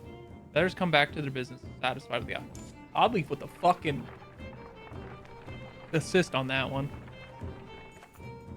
Tread shots a man from the back of the caravan. It's Raffensparger, the unabashed drunk, staggering toward you. Looking not entirely sober, he screams again, pointing to the trees in the distance. Fears race through the caravan as fighters pull their weapons. Scouts return with sightings and furious men surround Raffensburg. Just ready yourselves. There'll be time for that later, you tell the men. For now, we take no chances.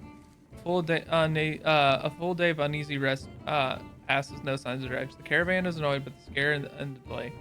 Eventually, Raffensparger bursts into laughing. You're sure that there never were any dredge. Not long after, Raffensparger goes missing. Nobody searches for him, or seems to mind. I'd rather be cautious more than anything. Once a strong, thriving city, the walls of Frostweather now just keep the howling winds at bay. With luck, they'll hold out against Dredge as well.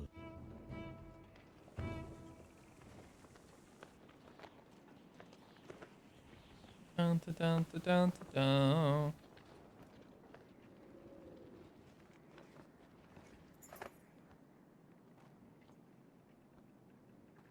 You jostle through follow crowds of sunken faces who appear as though they've been freezing in front of Frostfeller for days.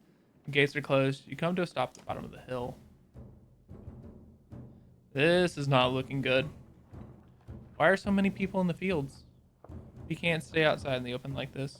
Oddly find you among the refugees.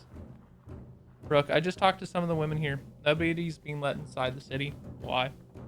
Overrun with Varro from Blotzbalker, Grainhorn, people from Bitra, all the nearby villages. The Dredge are everywhere, and the chief of Frostfeller has locked himself in his great hall.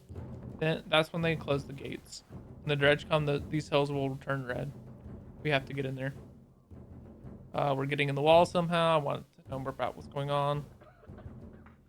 I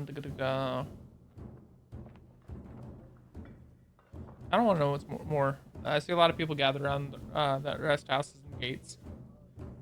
How would we get in? Anyway, the gates are closed. I can open that gate. Let's see if there's any other way before we start breaking the gates. I wasn't going to break it. Just push really hard.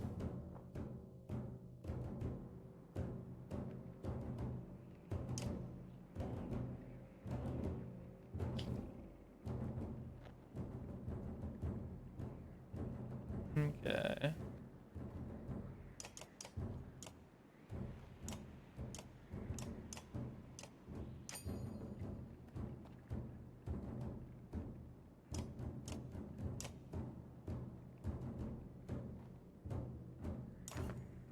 We approach the gate where hundreds of people have gathered in the trodden bloody space in front of the doors. Several pin-cushioned bodies lie unclaimed as though they simply belong there. Archers up on the walls make it clear that nobody will get in. Men and women below intermittently call for mercy and reason when they're not flinging stones and curses. We spend an hour talking to people who all have the same story. A couple days ago, the chief shut himself in, closed the gates, and refused any more refugees. We got a huge store of some supplies in there too.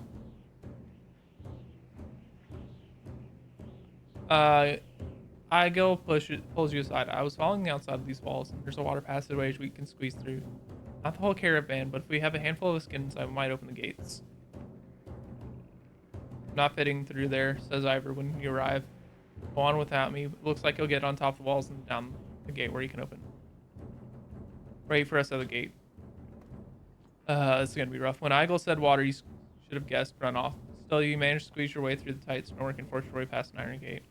You take stairs to the top of the walls. As you approach the gates, armed men take notice. They don't ask questions. Yeah. I know Alette doesn't want to kill, but Alette, we got some shit to do.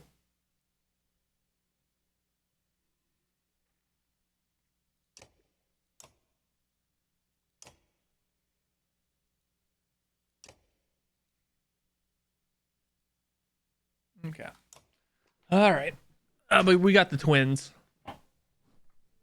We got the twins. And they're going to have to do a lot of work on this one.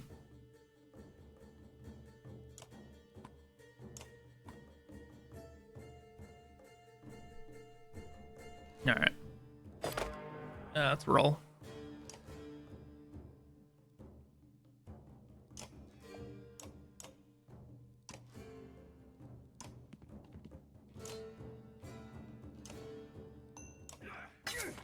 All right. I think my goal is going to be to get through the chapter.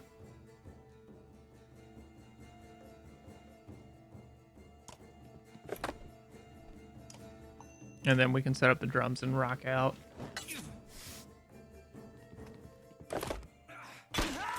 Ooh, 3 fucking damage. Damn.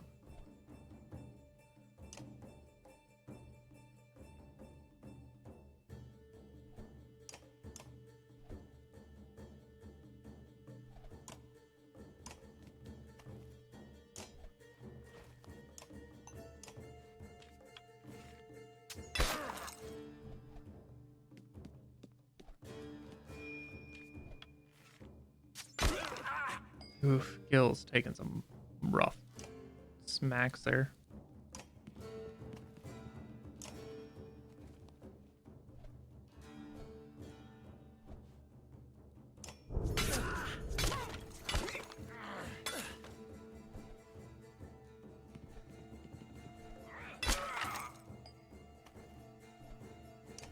Yeah, do that one. All right. All right, bloody flail.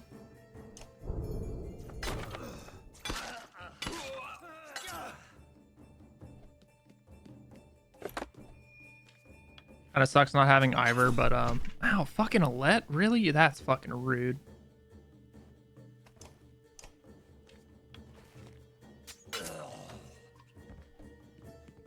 I know you didn't, but shit be hitting the fan, Alette.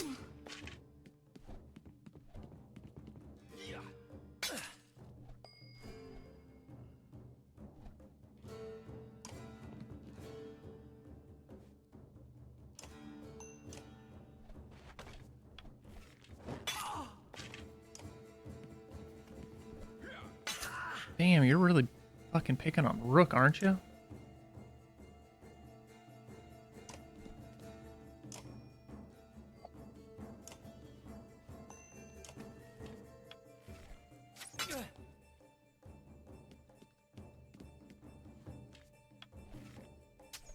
Really picking on Rook. God damn, people. Fucking is some absolutely ruthlessly rude shit.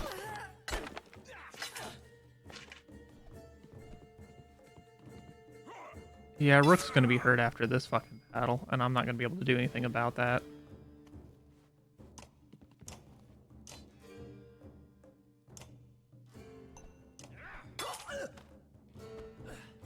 Yeah, I was not stopping that.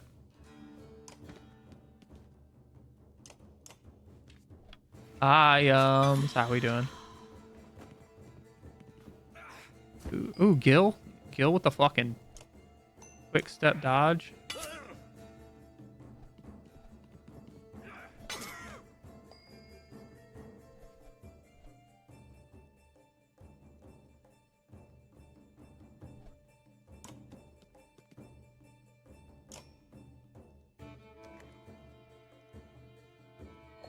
No, no, no, no, no, no, no, no, no, no, no.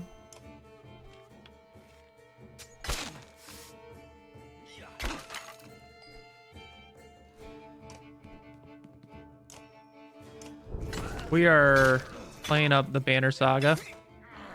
I don't know if you've ever seen this game. It is a very challenging turn-based game with a bunch of story choices and storytelling with a lot of Viking Norse influence.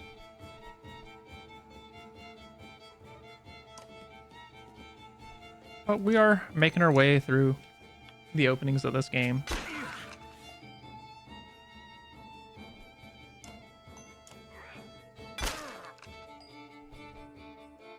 Oh, fuck him up, Oddleaf. But it's got a gorgeous art style, very interesting story, really cool world building. And just honestly, one of those games, like, I'm glad it's been so long since I originally played it. Because it's feeling brand new again and so satisfactory. But I think once I get toward the end of this chapter, or to the end of the chapter, I do want to switch over to drums after that, at that point. What in the depths are you doing? Letting ourselves in? I see that. Very impressed. But all those people you just let in here, dead. All those women and children with you, dead. And thanks for killing the only ones holding this place together, Skull. What are you talking about? The man orders his guards to get the doors closed again before more refugees notice. If I knew that there were fighters in Navarro outside, I would have brought you in. I'm Eichel. I'm in charge. You heard about the chieftain? We heard he's hiding out in the Great Hall. Oh, really? You think you mean hiding out in the grave? He's eating worms, if that wasn't clear. What happened in here? As soon as I heard Dredge were coming, anyone who couldn't swing an axe got one to the head. That's the short of the story of it. At least 3 clans in here are warring over turf and food, and worse are the godforsaken Varl. He eyes Ivor and shrugs with exaggeration as if to simply stating the obvious. We're in more danger here than out there? Look, I was in charge here before things went to crap. You've got some people who can fight. You got your own Varl. That counts for something.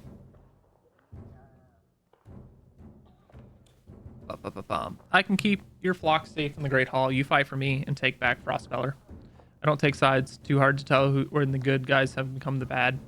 Fine, cut those sheep loose and watch your own asses. What do I care? All I want to do right now is get out of the damn streets. Think carefully about what you want.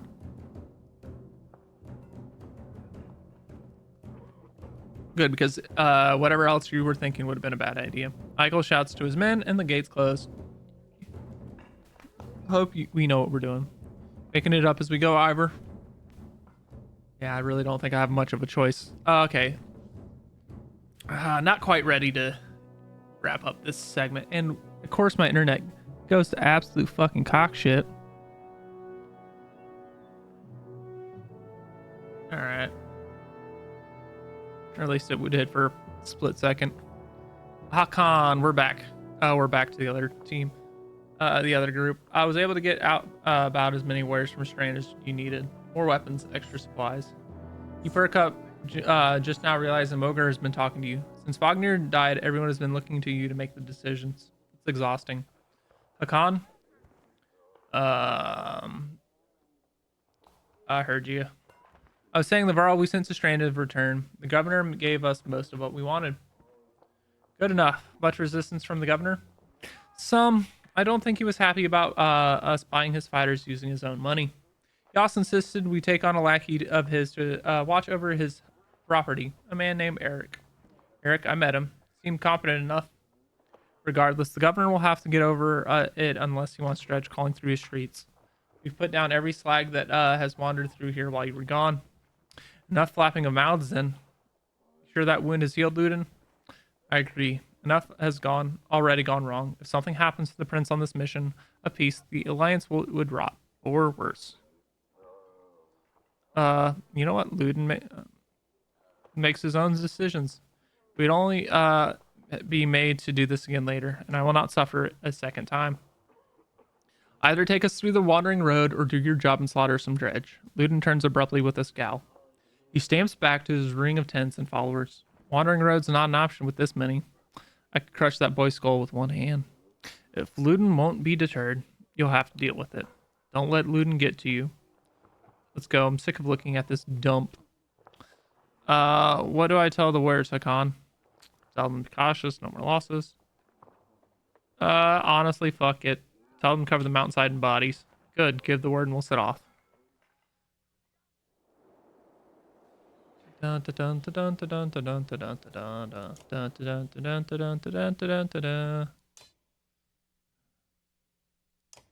Moger. Congratulations, you're promoted.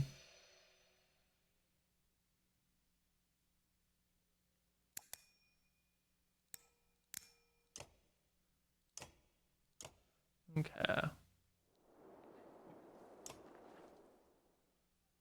I'd ask how you're dealing with Wagner's death, but I already know the answer. Do you? Steady, old Moger, which is good. I know most of these Varl, but they're not under my command. They came to follow Wagner. Tell you the truth, I wouldn't want to be in your position either. Anything you can tell me about the caravan? Have you ever wanted to be in command? You think we're walking to a death? Honestly, let's ask it. This many Varl? No, we should be alright. Things could get rough, though. I don't like to be the one sending Varl to their deaths. I like worrying about myself, and that's the extent of it. Who would have expected Wagner to drop like that to a couple of slag? I'm still wondering what happened. He had hundreds of dead slag to his name. I don't get it. Just happens sometimes. No big moment.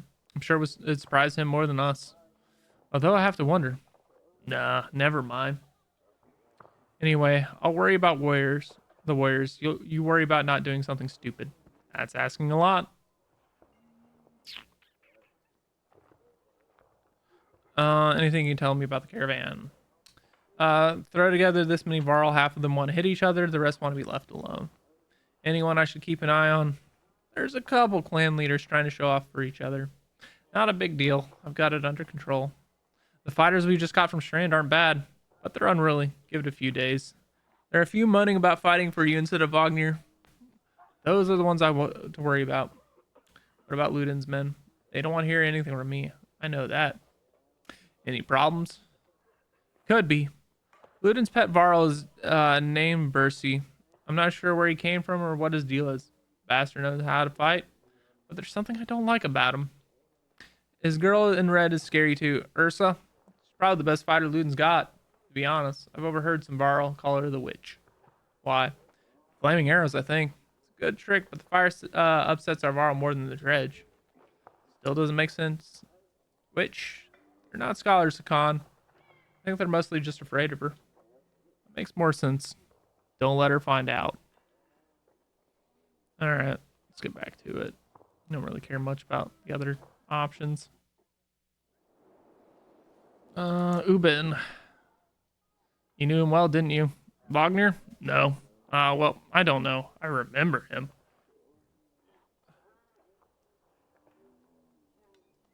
Always rushing around with some important business, but I never knew him. Never got the chance to talk much. Longer than I did in any case. I suppose so. When he spoke, Varl listened. I knew that. I wish I could be helped there. The scrivener leans back, considering the sentiment. I've seen worse. They respect you for your ability to swing an axe. They need to respect you for your actions. But you're not talking to the right Varl. Moger's got some skill there. Most I can do is hold the quill. I heard you were tearing your day. Do you know how old I am? Dare I ask? I'm competing, you know. Nobody knows how old Varl can get naturally. There's one by the name of Snorri. He's got a few years on me. There's hunkers in Grofheim collecting rhyme. Bastard might actually beat me. Another one named Krummer is close, I think. The addled son of a bitch still welcomes a fight. He'll probably be off before I am, though.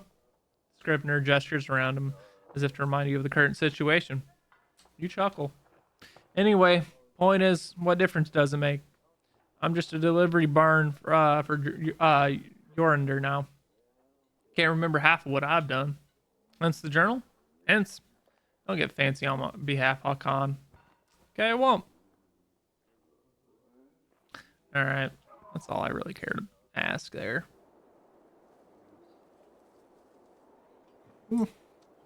Alright. Any... Is there a market? Are we just... Yeah, time to march. Head on out, boys.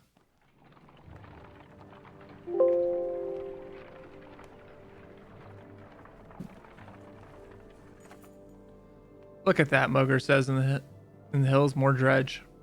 No more than a dozen though. Could just easily pass by as a rush up there to slaughter. Words. No more than a dozen though. We could just as easily pass by them as rush up there to slaughter them. Words be fucking hard.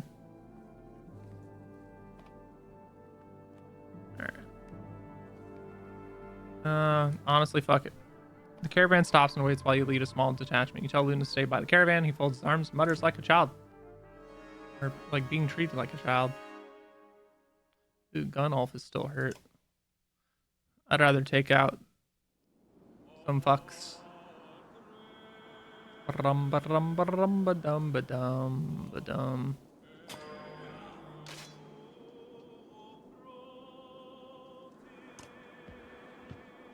Fuck him up.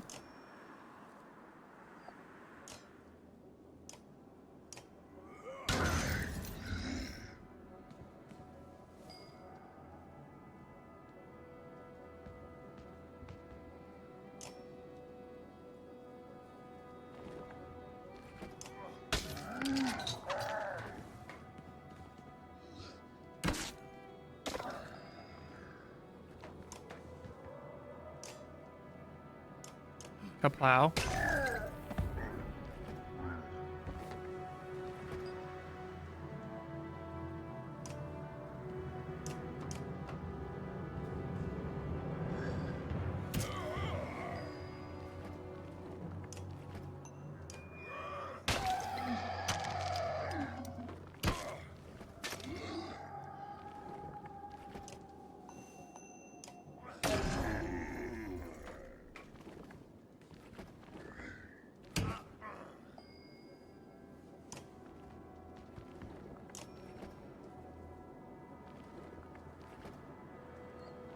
Hold up.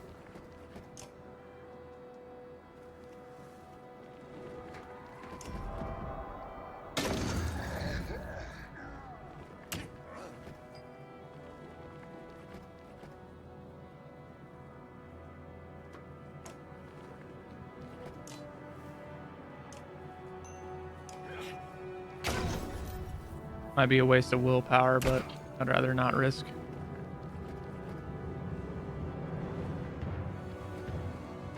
I'm going off right now because I think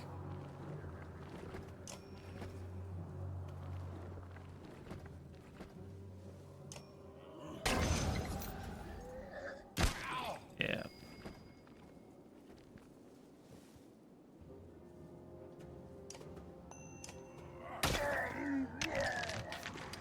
Mostly just weakening everything. Who is it? Gunolf? Alright.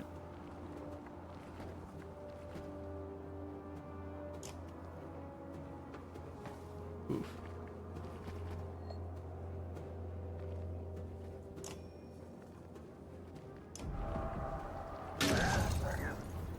Alright. Oof. Ooh, that's not ideal. Gunolf actually might fucking die. Oh, that's less than ideal. I hope that's not a death. That would be a fucking tragedy, and it'd be 100% my fault.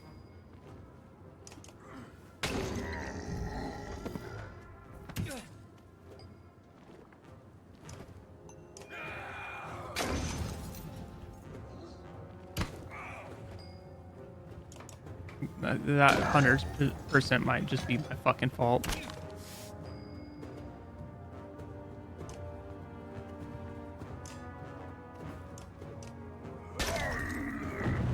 All right, does an injured person die? I'm about to find out.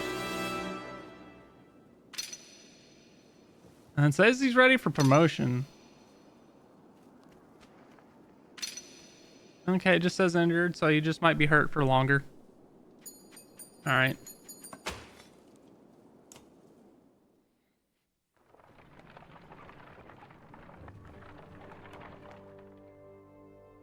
Hakan. You can hear Luden's hard-booted trot as you set up camp for the first day and brace yourself. Can we speak as equals? You can try. Seems clear you plan to kill a lot of dredge along the way, am I right? You're not wrong. Then listen carefully. Don't assume only the Barl can pipe. Do you understand me? That is my banner we fly to Grofheim, the banner of Arboring. I insist on joining in battle. Almost gutted you in your first encounter and ready for more. Whatever you like, Prince. And I expect more resistance from Wagner, maybe. They tell me you're his kinder. That's why you're in charge now. Some sort of next of kin Barl thing? Don't you take on his responsibilities? In my own way. And stop acting like a thorn like I'm a thorn in your side. And you're nearly 200 years it's hard to make a 20-year-old man. Is that right? Seriously? You better start. We'll both be kings someday. Last thing I need is to think about right now. Luden looks at though you punch yourself in the face. He heads back to the tent before saying what is on his mind. On exertion, you've gotten some characters with high exertion. Don't overlook this important stat. Exertion lets you add more willpower to your actions. Want to add more than 1 star to your attack? Upgrading 3 exertion lets you do that. Remember, each stat is important.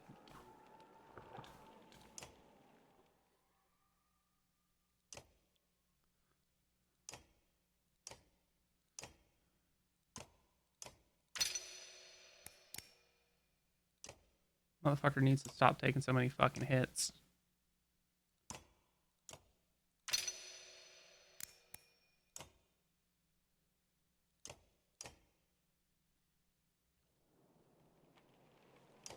Okay, let's talk to the witch.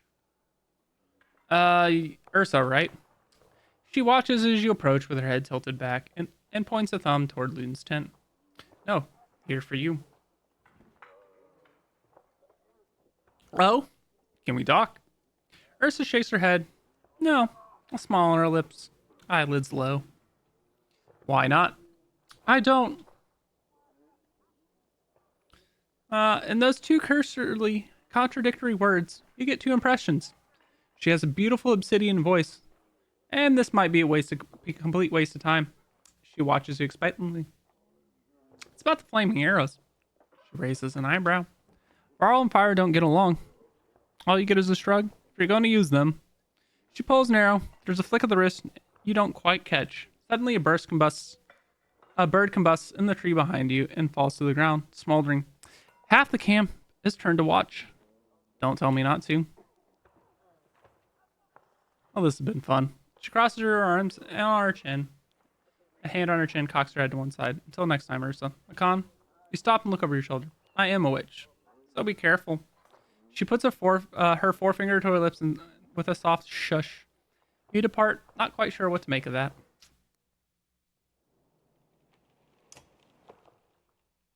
You have a moment. As you approach Bercy, he lowers the book he was reading. He doesn't strike you as the book reading type. You're Bercy. You're Hakan. We've gotten that out of the way, haven't we? I had some questions. Say what you want to say. Where'd you learn to fight? Same as you. By fighting. You know what I mean. I robbed well-protected merchants for at least one man's lifetime. Is that what you mean? Yeah, not anymore. I've had a lot of jobs. You know what? See you on the battlefield, oath leader of Arl. You could join us. I'm where I want to be. Don't forget what I said about keeping Ludin alive. Got it? As you step away, you can't help but wonder if there's a bit of a threat behind that graphic request. Didn't really talk to you enough to get that information, homie.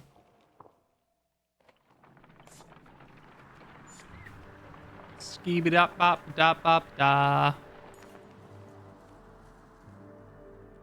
Alright, you overhear a conversation while marching alongside the warriors. I'm happy to stomp some slags as much as the next Varl, but I didn't join up to take orders from Hakan, says one. Apparently he doesn't realize you're within earshot. Not willing to die for him either. Make your presence known, but walk on. Challenge Varl to a fight. Fucking blindside him, shit. Fuck it, let's challenge this bitch to a fight. Who will you take orders from then? You ask oddly. Bognir's dead. We can decide right now. You raise your fist. He does the same reluctantly. His best shot's not bad, but you've had a lot worse. You grab him by the horns, swing his entire massive frame through the air, and plant him to the ground. What's his name? You ask his companions. Gris. Take care of Gris, you reply. You hear them laughing at his misfortune as you wander off. Don't fuck around. You want to talk shit? Get hit. Small gathering of tents come into view. Group of merchants from the look of it. You ask what they're doing here. We were camped out at the Godstone ahead, one tells you, leaving an offering to Dingler. As one does, his expression turns. Dredge started appearing out of nowhere. Some of us stayed. Thought the Godstone would be safe, but damned if I know why. We've been dodging them since we left. Ask if they got any trade. Not much. Anything of value we left at the Godstone.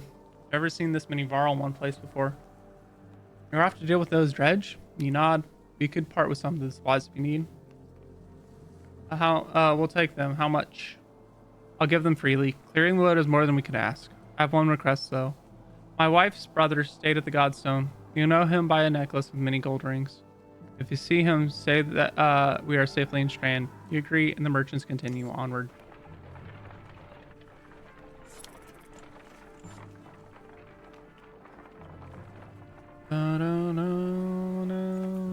The caravan slows unexpectedly. Word travels down the line and then to Moger, who tells you, Dredge, no, we're coming in. Probably saw us back in Vetterfell and did their usual lurking.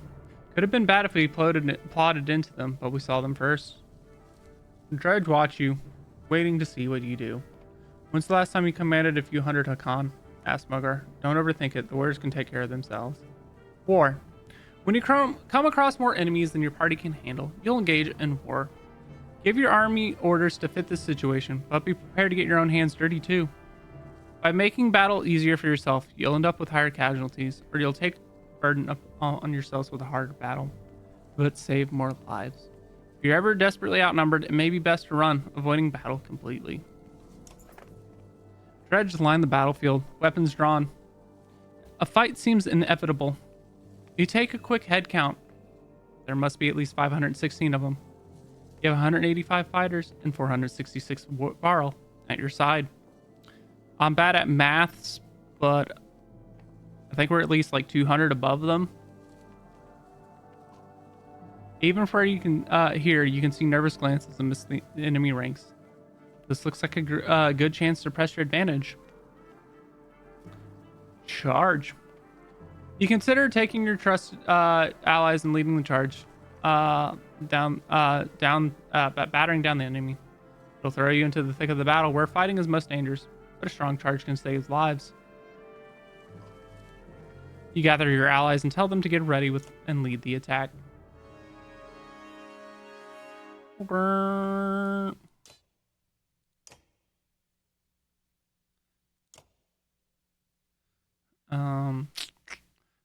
Do I take... The problem is...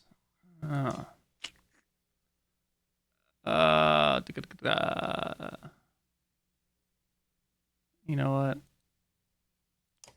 We'll bring the injured. White Scar style, Alright, let's see. You do not need to be that far up the fucking field, girl.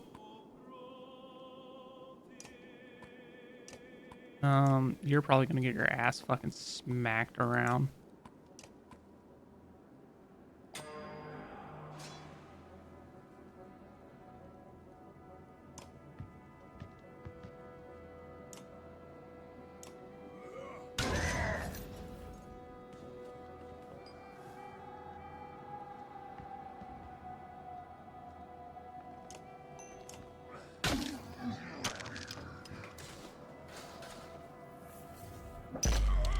Ooh, that's a lot of armor break. And less than ideal.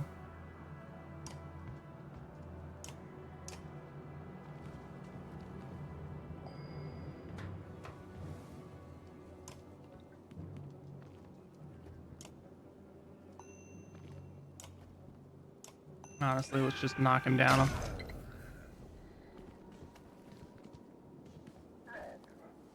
Like, the trap I'm kind of falling into, honestly, is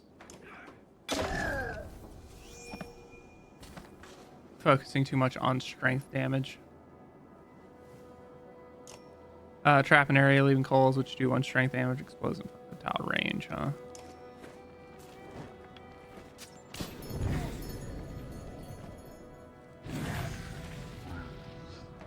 Oh, she almost got shellacked there.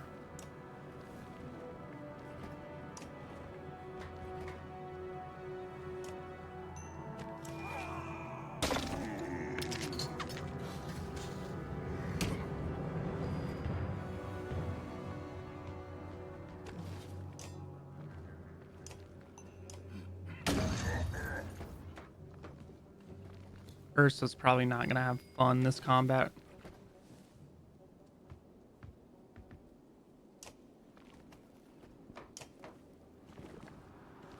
Man, she's going down already. God damn. She got 1 turn before getting absolutely wrecked. That's not ideal.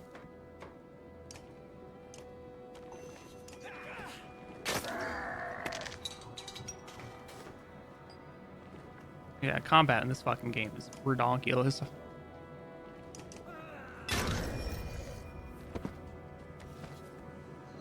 Yo, Prince, you getting smacked like a bitch boy over there.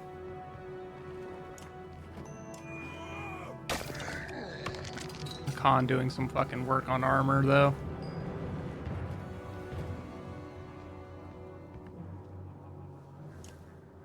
But yeah, the need to balance between damaging armor and damaging strength is pretty fucking heavy in this game, because like strength is your HP and your damage.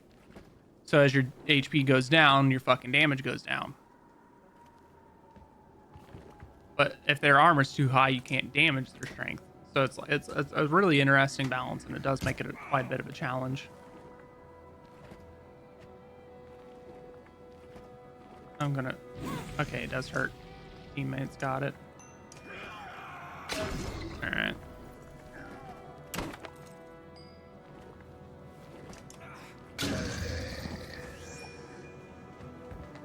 All right. The con's not doing too hot right now.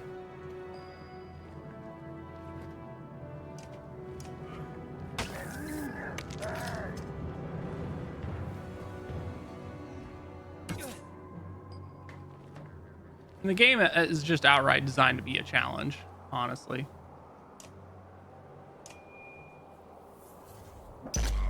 Oof. That's a rough one.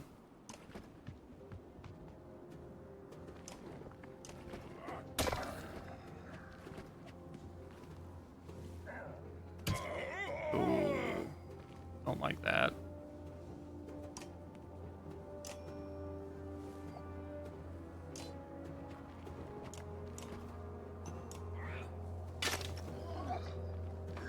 And a tight fucking spot right now.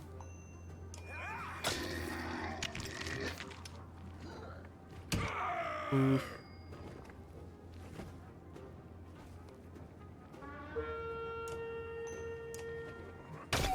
I'm not in a great position. Ah, Jesus. Is there like an autosave right before this combat? Because I'm about to get fucked up.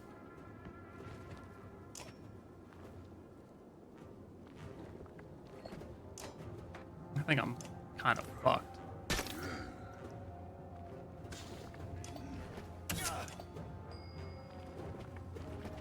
Hey, is there an autosave?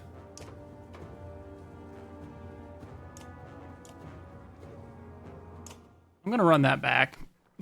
I'm not gonna lie. That was rough.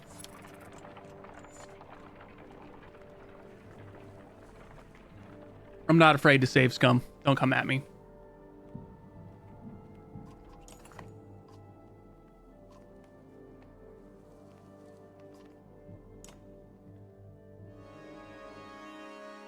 All right.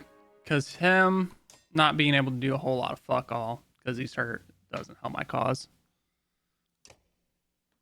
I ain't afraid to save scum.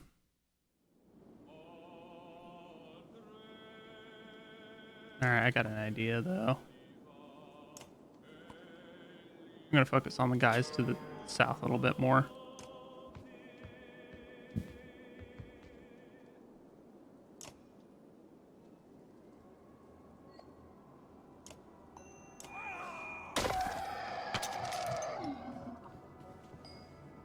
That armor damage.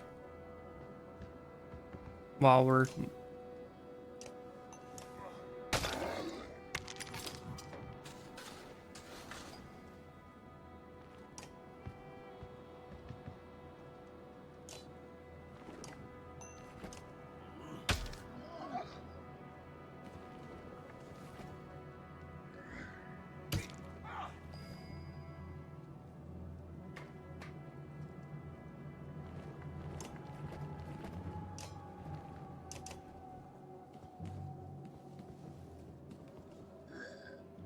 take care of the armor early.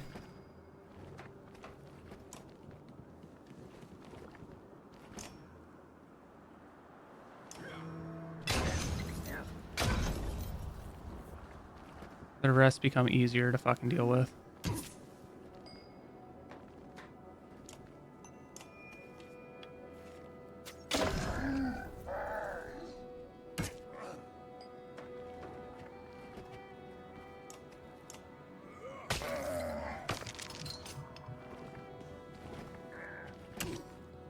They seem to fucking just absolutely be slacking my fucking strength for free.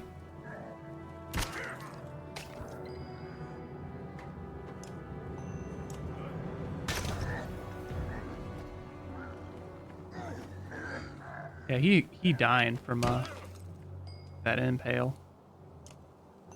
Yeah.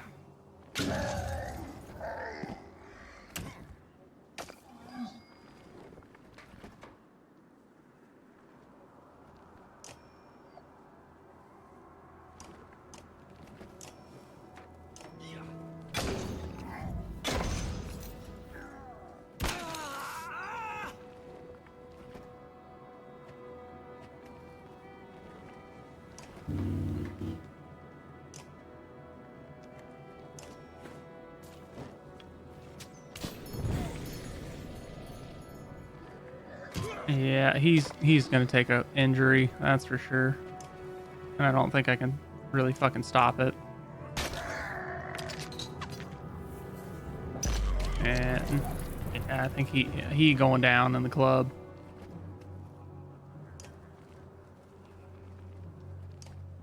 He'll at least damage some fucking armor before he goes out.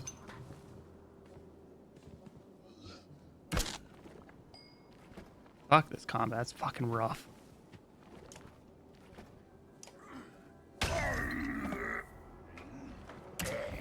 This combat's rough.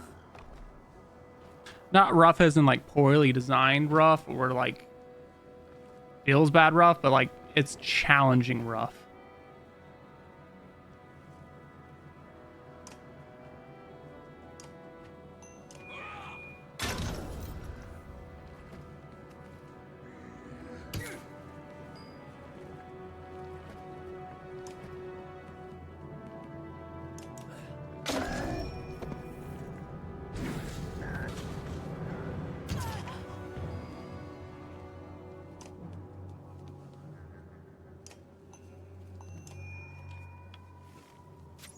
Yeah, keep at it. It's one of those like I could drop the difficulty or I could keep challenging myself, which I think I'm gonna keep doing because honestly, I'm not angry with the difficulty. It makes me think. It's just injuries will compound fights later on, which is gonna be a bitch. Because if like you don't give yourself time to rest and recover, you're gonna be dealing with more and more injuries. You're fucking men in combat and be weaker and take more injuries and whatnot.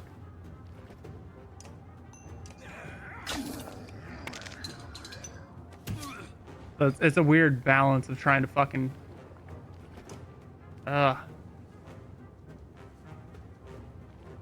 dude, the fucking thing is this is just like the beginning of the story. Like we're literally like just past 2 hours in and like the story's bleak as fuck. Like it's not gonna go well. You're gonna struggle. You're gonna have shit go wrong. People are gonna die. It's just the way this like life in this universe and world is. You take a moment to survey the battlefield. The enemy is being pushed back all the way down the line.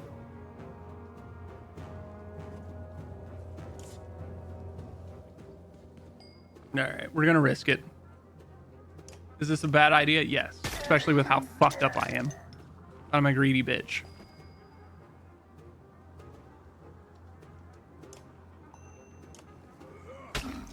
Ursa's going down.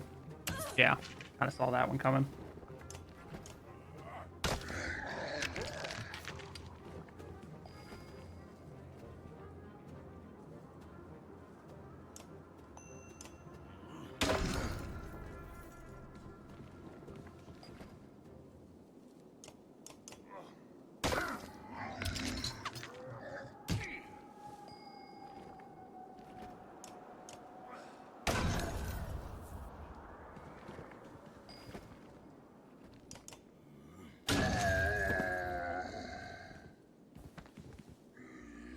We did not do that well in this combat, though.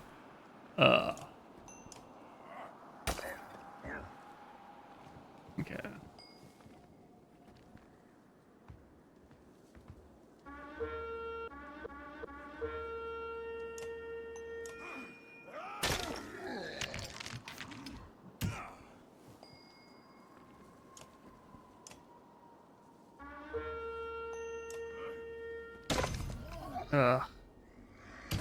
Are you shitting me?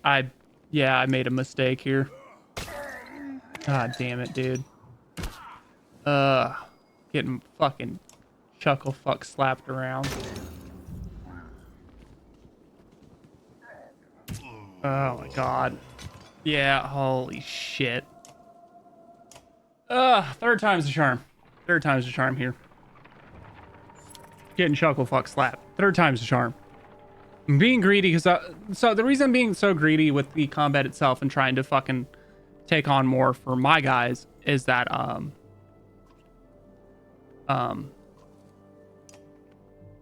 the harder fights I take with my guys here, the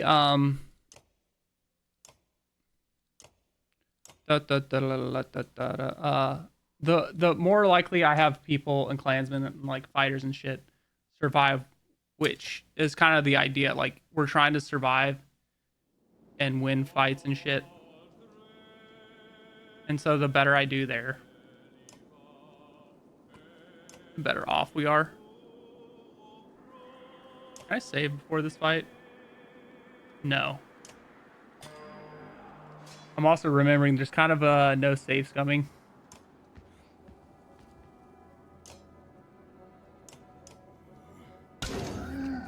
This game does not like let you really save and retry shit often.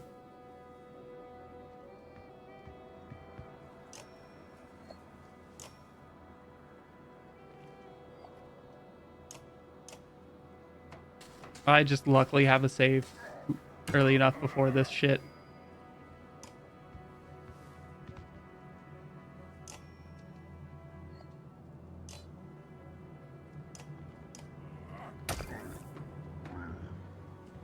Interesting that he can't do exertion. And I think it's because he's injured.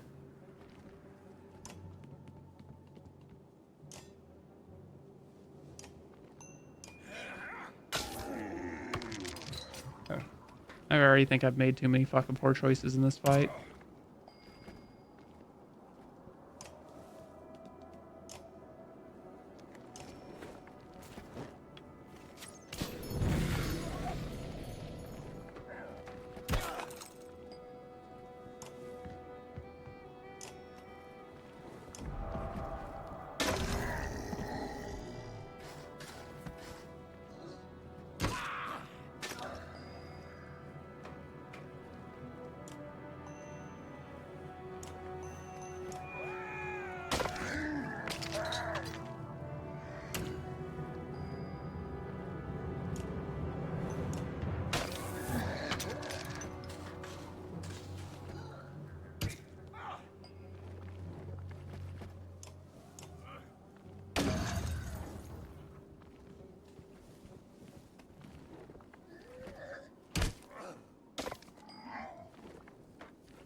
Yeah, this is a rough showing. Da, da, da, da, da, da.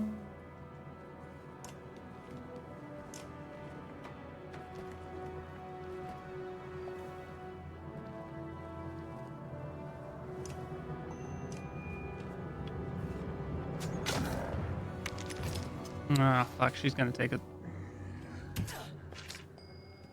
hit there.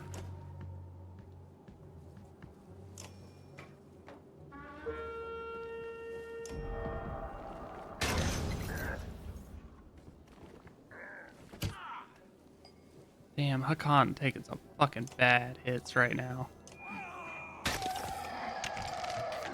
I just need him to get his licks in of like fucking armor damage while he can then. It's just one of those like there are no healers and it makes it rough. I'm also wondering if I might benefit from taking fewer people into this fight.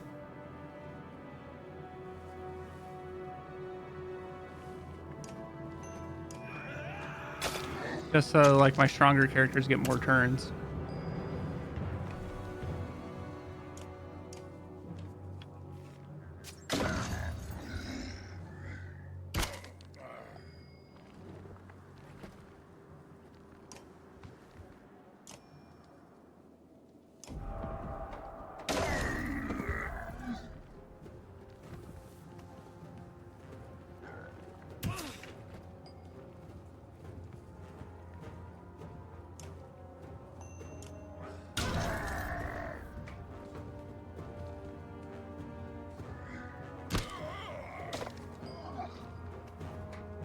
Okay, Gunolf has just not been in a good fucking spot to do a single fucking thing this whole fight.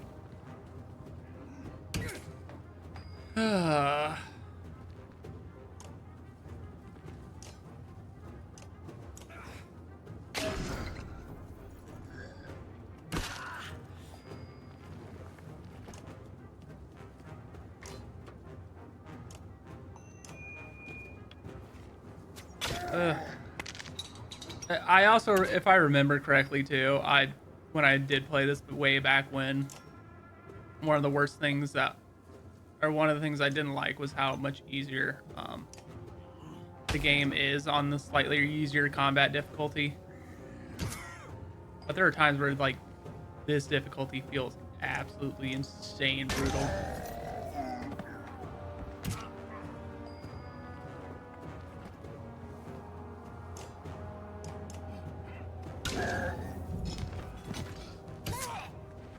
Yeah, and then him getting that fucking swing before pillage mode.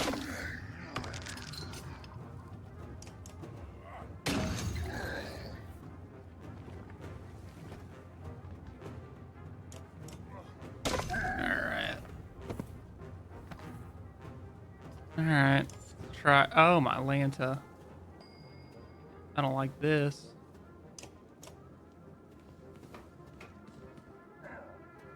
Yeah, that's fucking bullshit.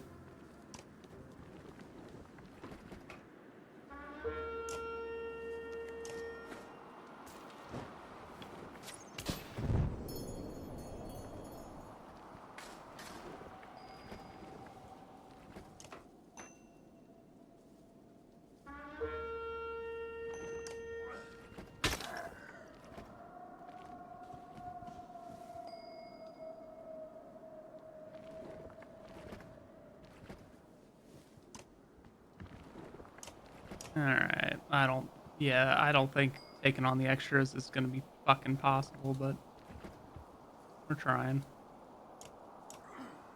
My biggest gripe right now is that Gunolf isn't able to fucking do exertion.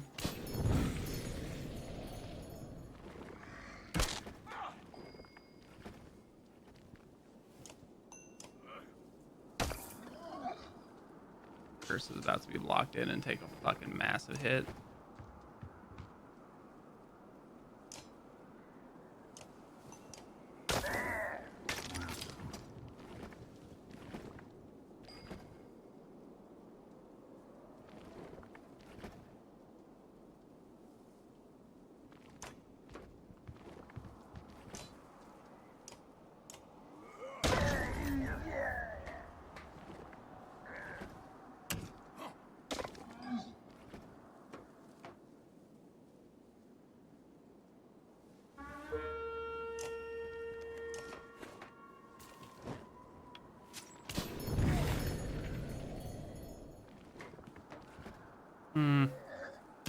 That's some bullshit.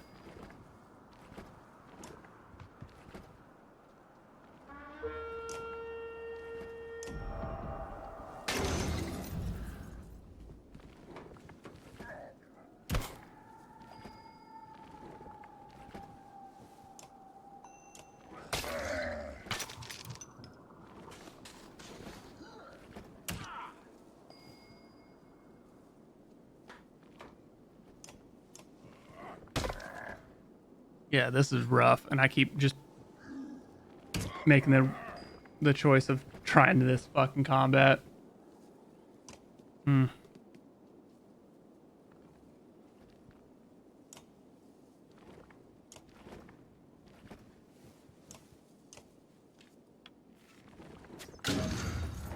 I think I'm just constantly gonna be like getting my ass wrecked. Holy fuck.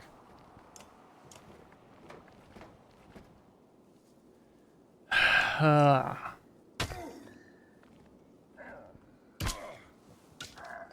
damn.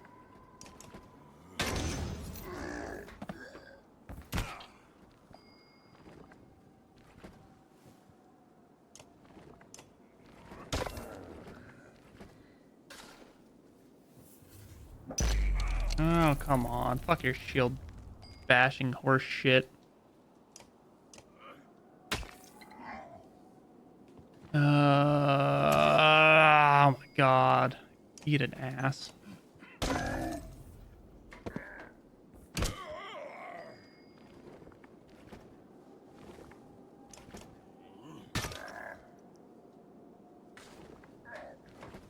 I think the only guy I'm gonna be able to do fuck all with ain't gonna be doing enough in a second. Oh, fuck me. This is gonna be bad. Oh, they get pillage mode if I'm the last one too. That's fucked up. That's fucked. Alright.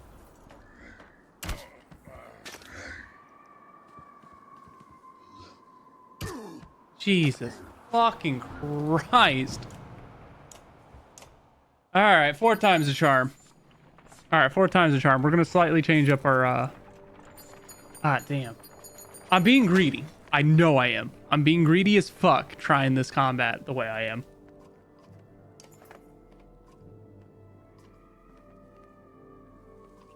I'm being greedy as fuck.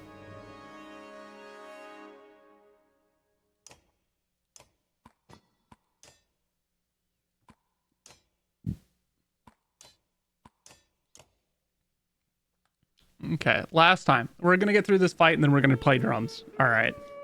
I'm being greedy as fuck with my strategy, and I understand this. Wholeheartedly, I understand this.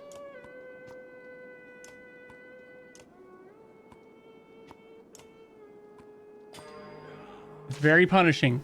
And it's from a design standpoint why it's punishing. Like with alternating combat turns 100% of the time. And they're pretty brutal in punishing you for your actions. That much is kind of just a part of this game. I also have to be quick on the draw if I want to reload and not deal with like how much I just got wrecked.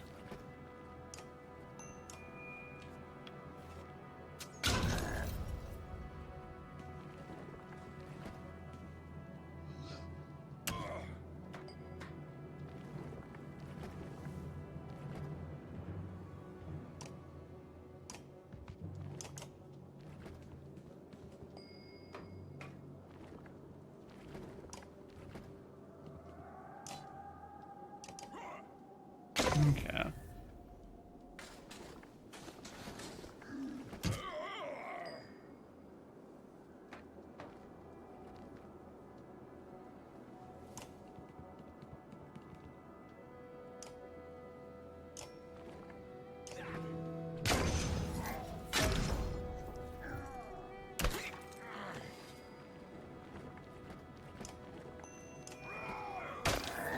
Alright, Hakon's pretty good about getting rid of the armor.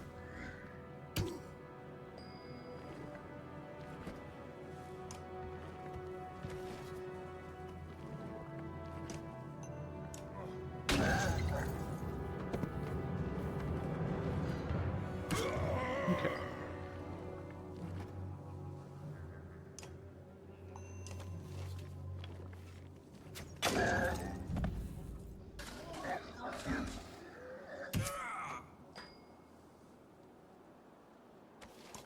Alright, you're just gonna go in the fucking corner now, Bercy, because you're just gonna die otherwise.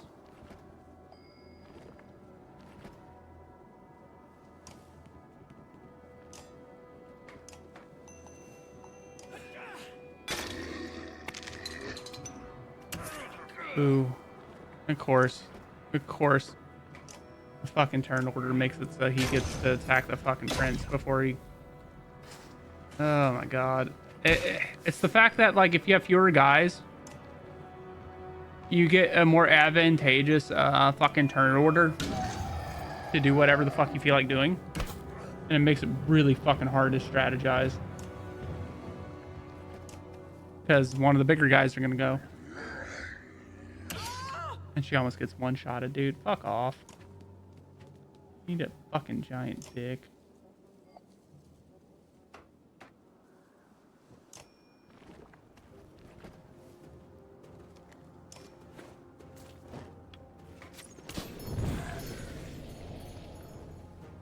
Really, they're not going for the kill shot. Interesting. But they are being dicks and actually attacking people right before their turns and making them the most ineffective as possible before they get to fucking do anything. That's what annoys me. Their AI is that fucking... Yeah, she's going down. The fucking AI for the enemy is ridiculously fucking good.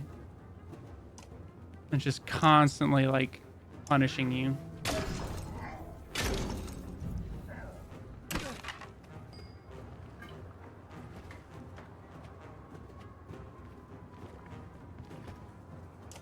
But honestly, it feels like they have an advantage when they have fewer fucking units to move. And that's why the biggest gripe I have about their combat system in this being 100% alternating. With it being 100% alternating combat, it's truly, you have fewer guys. The people that are going to do more damage get to go more. And it's fucking frustrating. And I get why it's the way it is. I don't know if you can fix it or if what you do about it.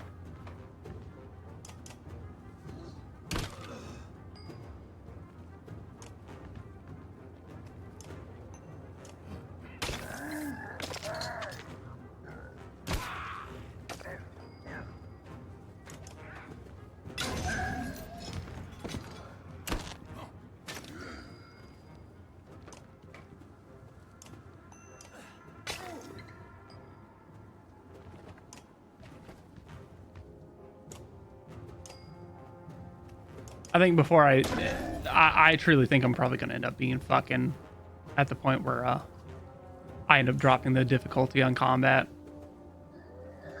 Oh, that's some bullshit. Literally just because come out and fucking swing his dick. Ah, damn. Oh, God. That's some bullshit. That's on me, but that's also some bullshit. I just fucked up is what happened. You know what? I'm gonna bite the bullet early and just go ahead and say we're dropping the difficulty because Jesus fuck Christ. That's brutal. I'm just gonna bite the bullet.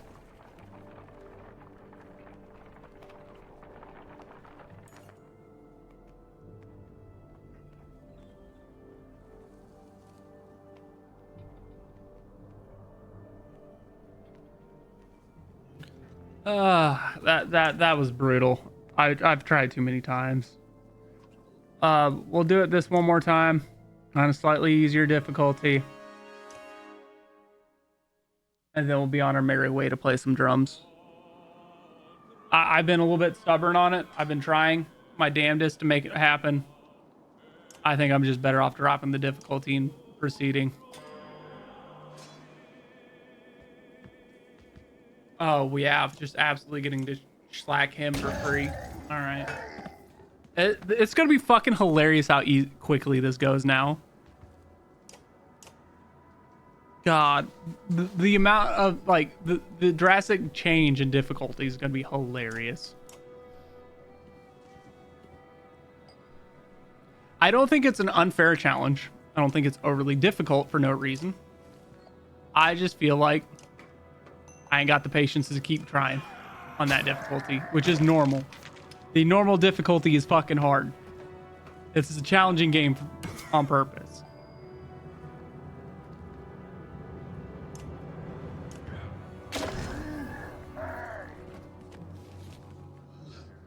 But goddamn, I think it didn't help I was being greedy in my playstyle.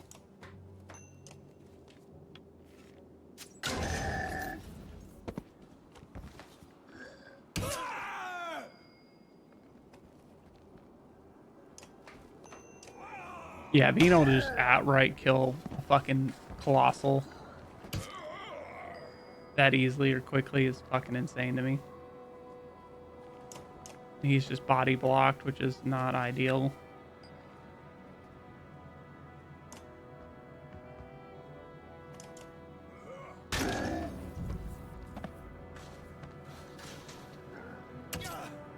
Yeah, him only doing one there is fucking insanity. He should easily have done more there.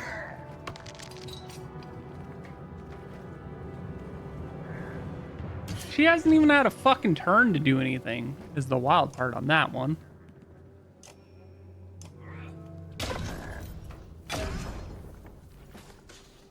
Alright, who's going down? Of course, the one that's almost gonna have their fucking turn. She's gonna take an injury anyway. Because once again, and it's strictly because the fucking deflect that, alright, that's wildly lucky.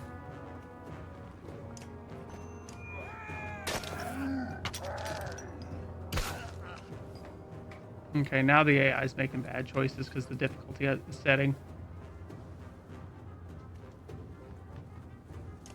It should have been able to injure either one of these two by now. And then, okay, so not only does it make them weaker, my guy stronger, but it also makes their fucking AI make worse choices because, like, they should have at least injured two of my guys in this fight, which is wild.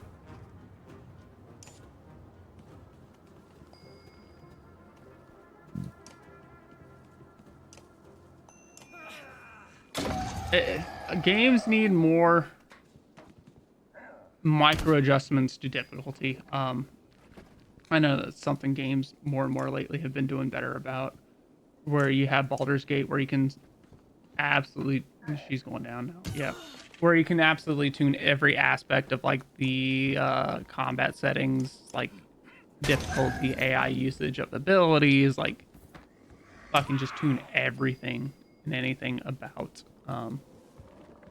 your experience on the rule set for Baldur's Gate.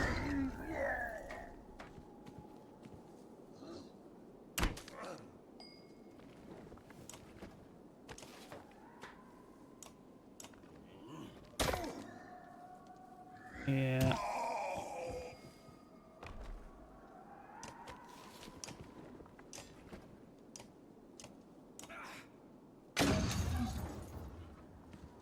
Yeah, it's fights like these where I feel like I would be better off having fewer fucking people on the field right now.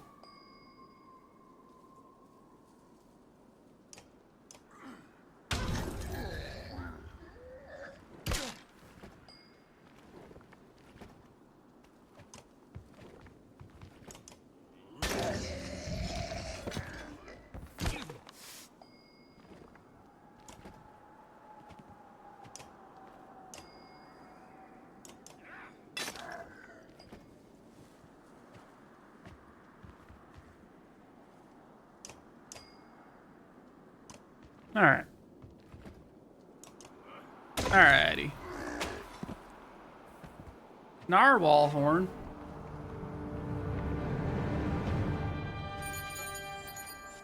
Yeah. Injuries too, yeah. Alright. I'm gonna make sure this game saves. I'm gonna use the restroom, grab some water, mix another drink. And then we'll get some drums going.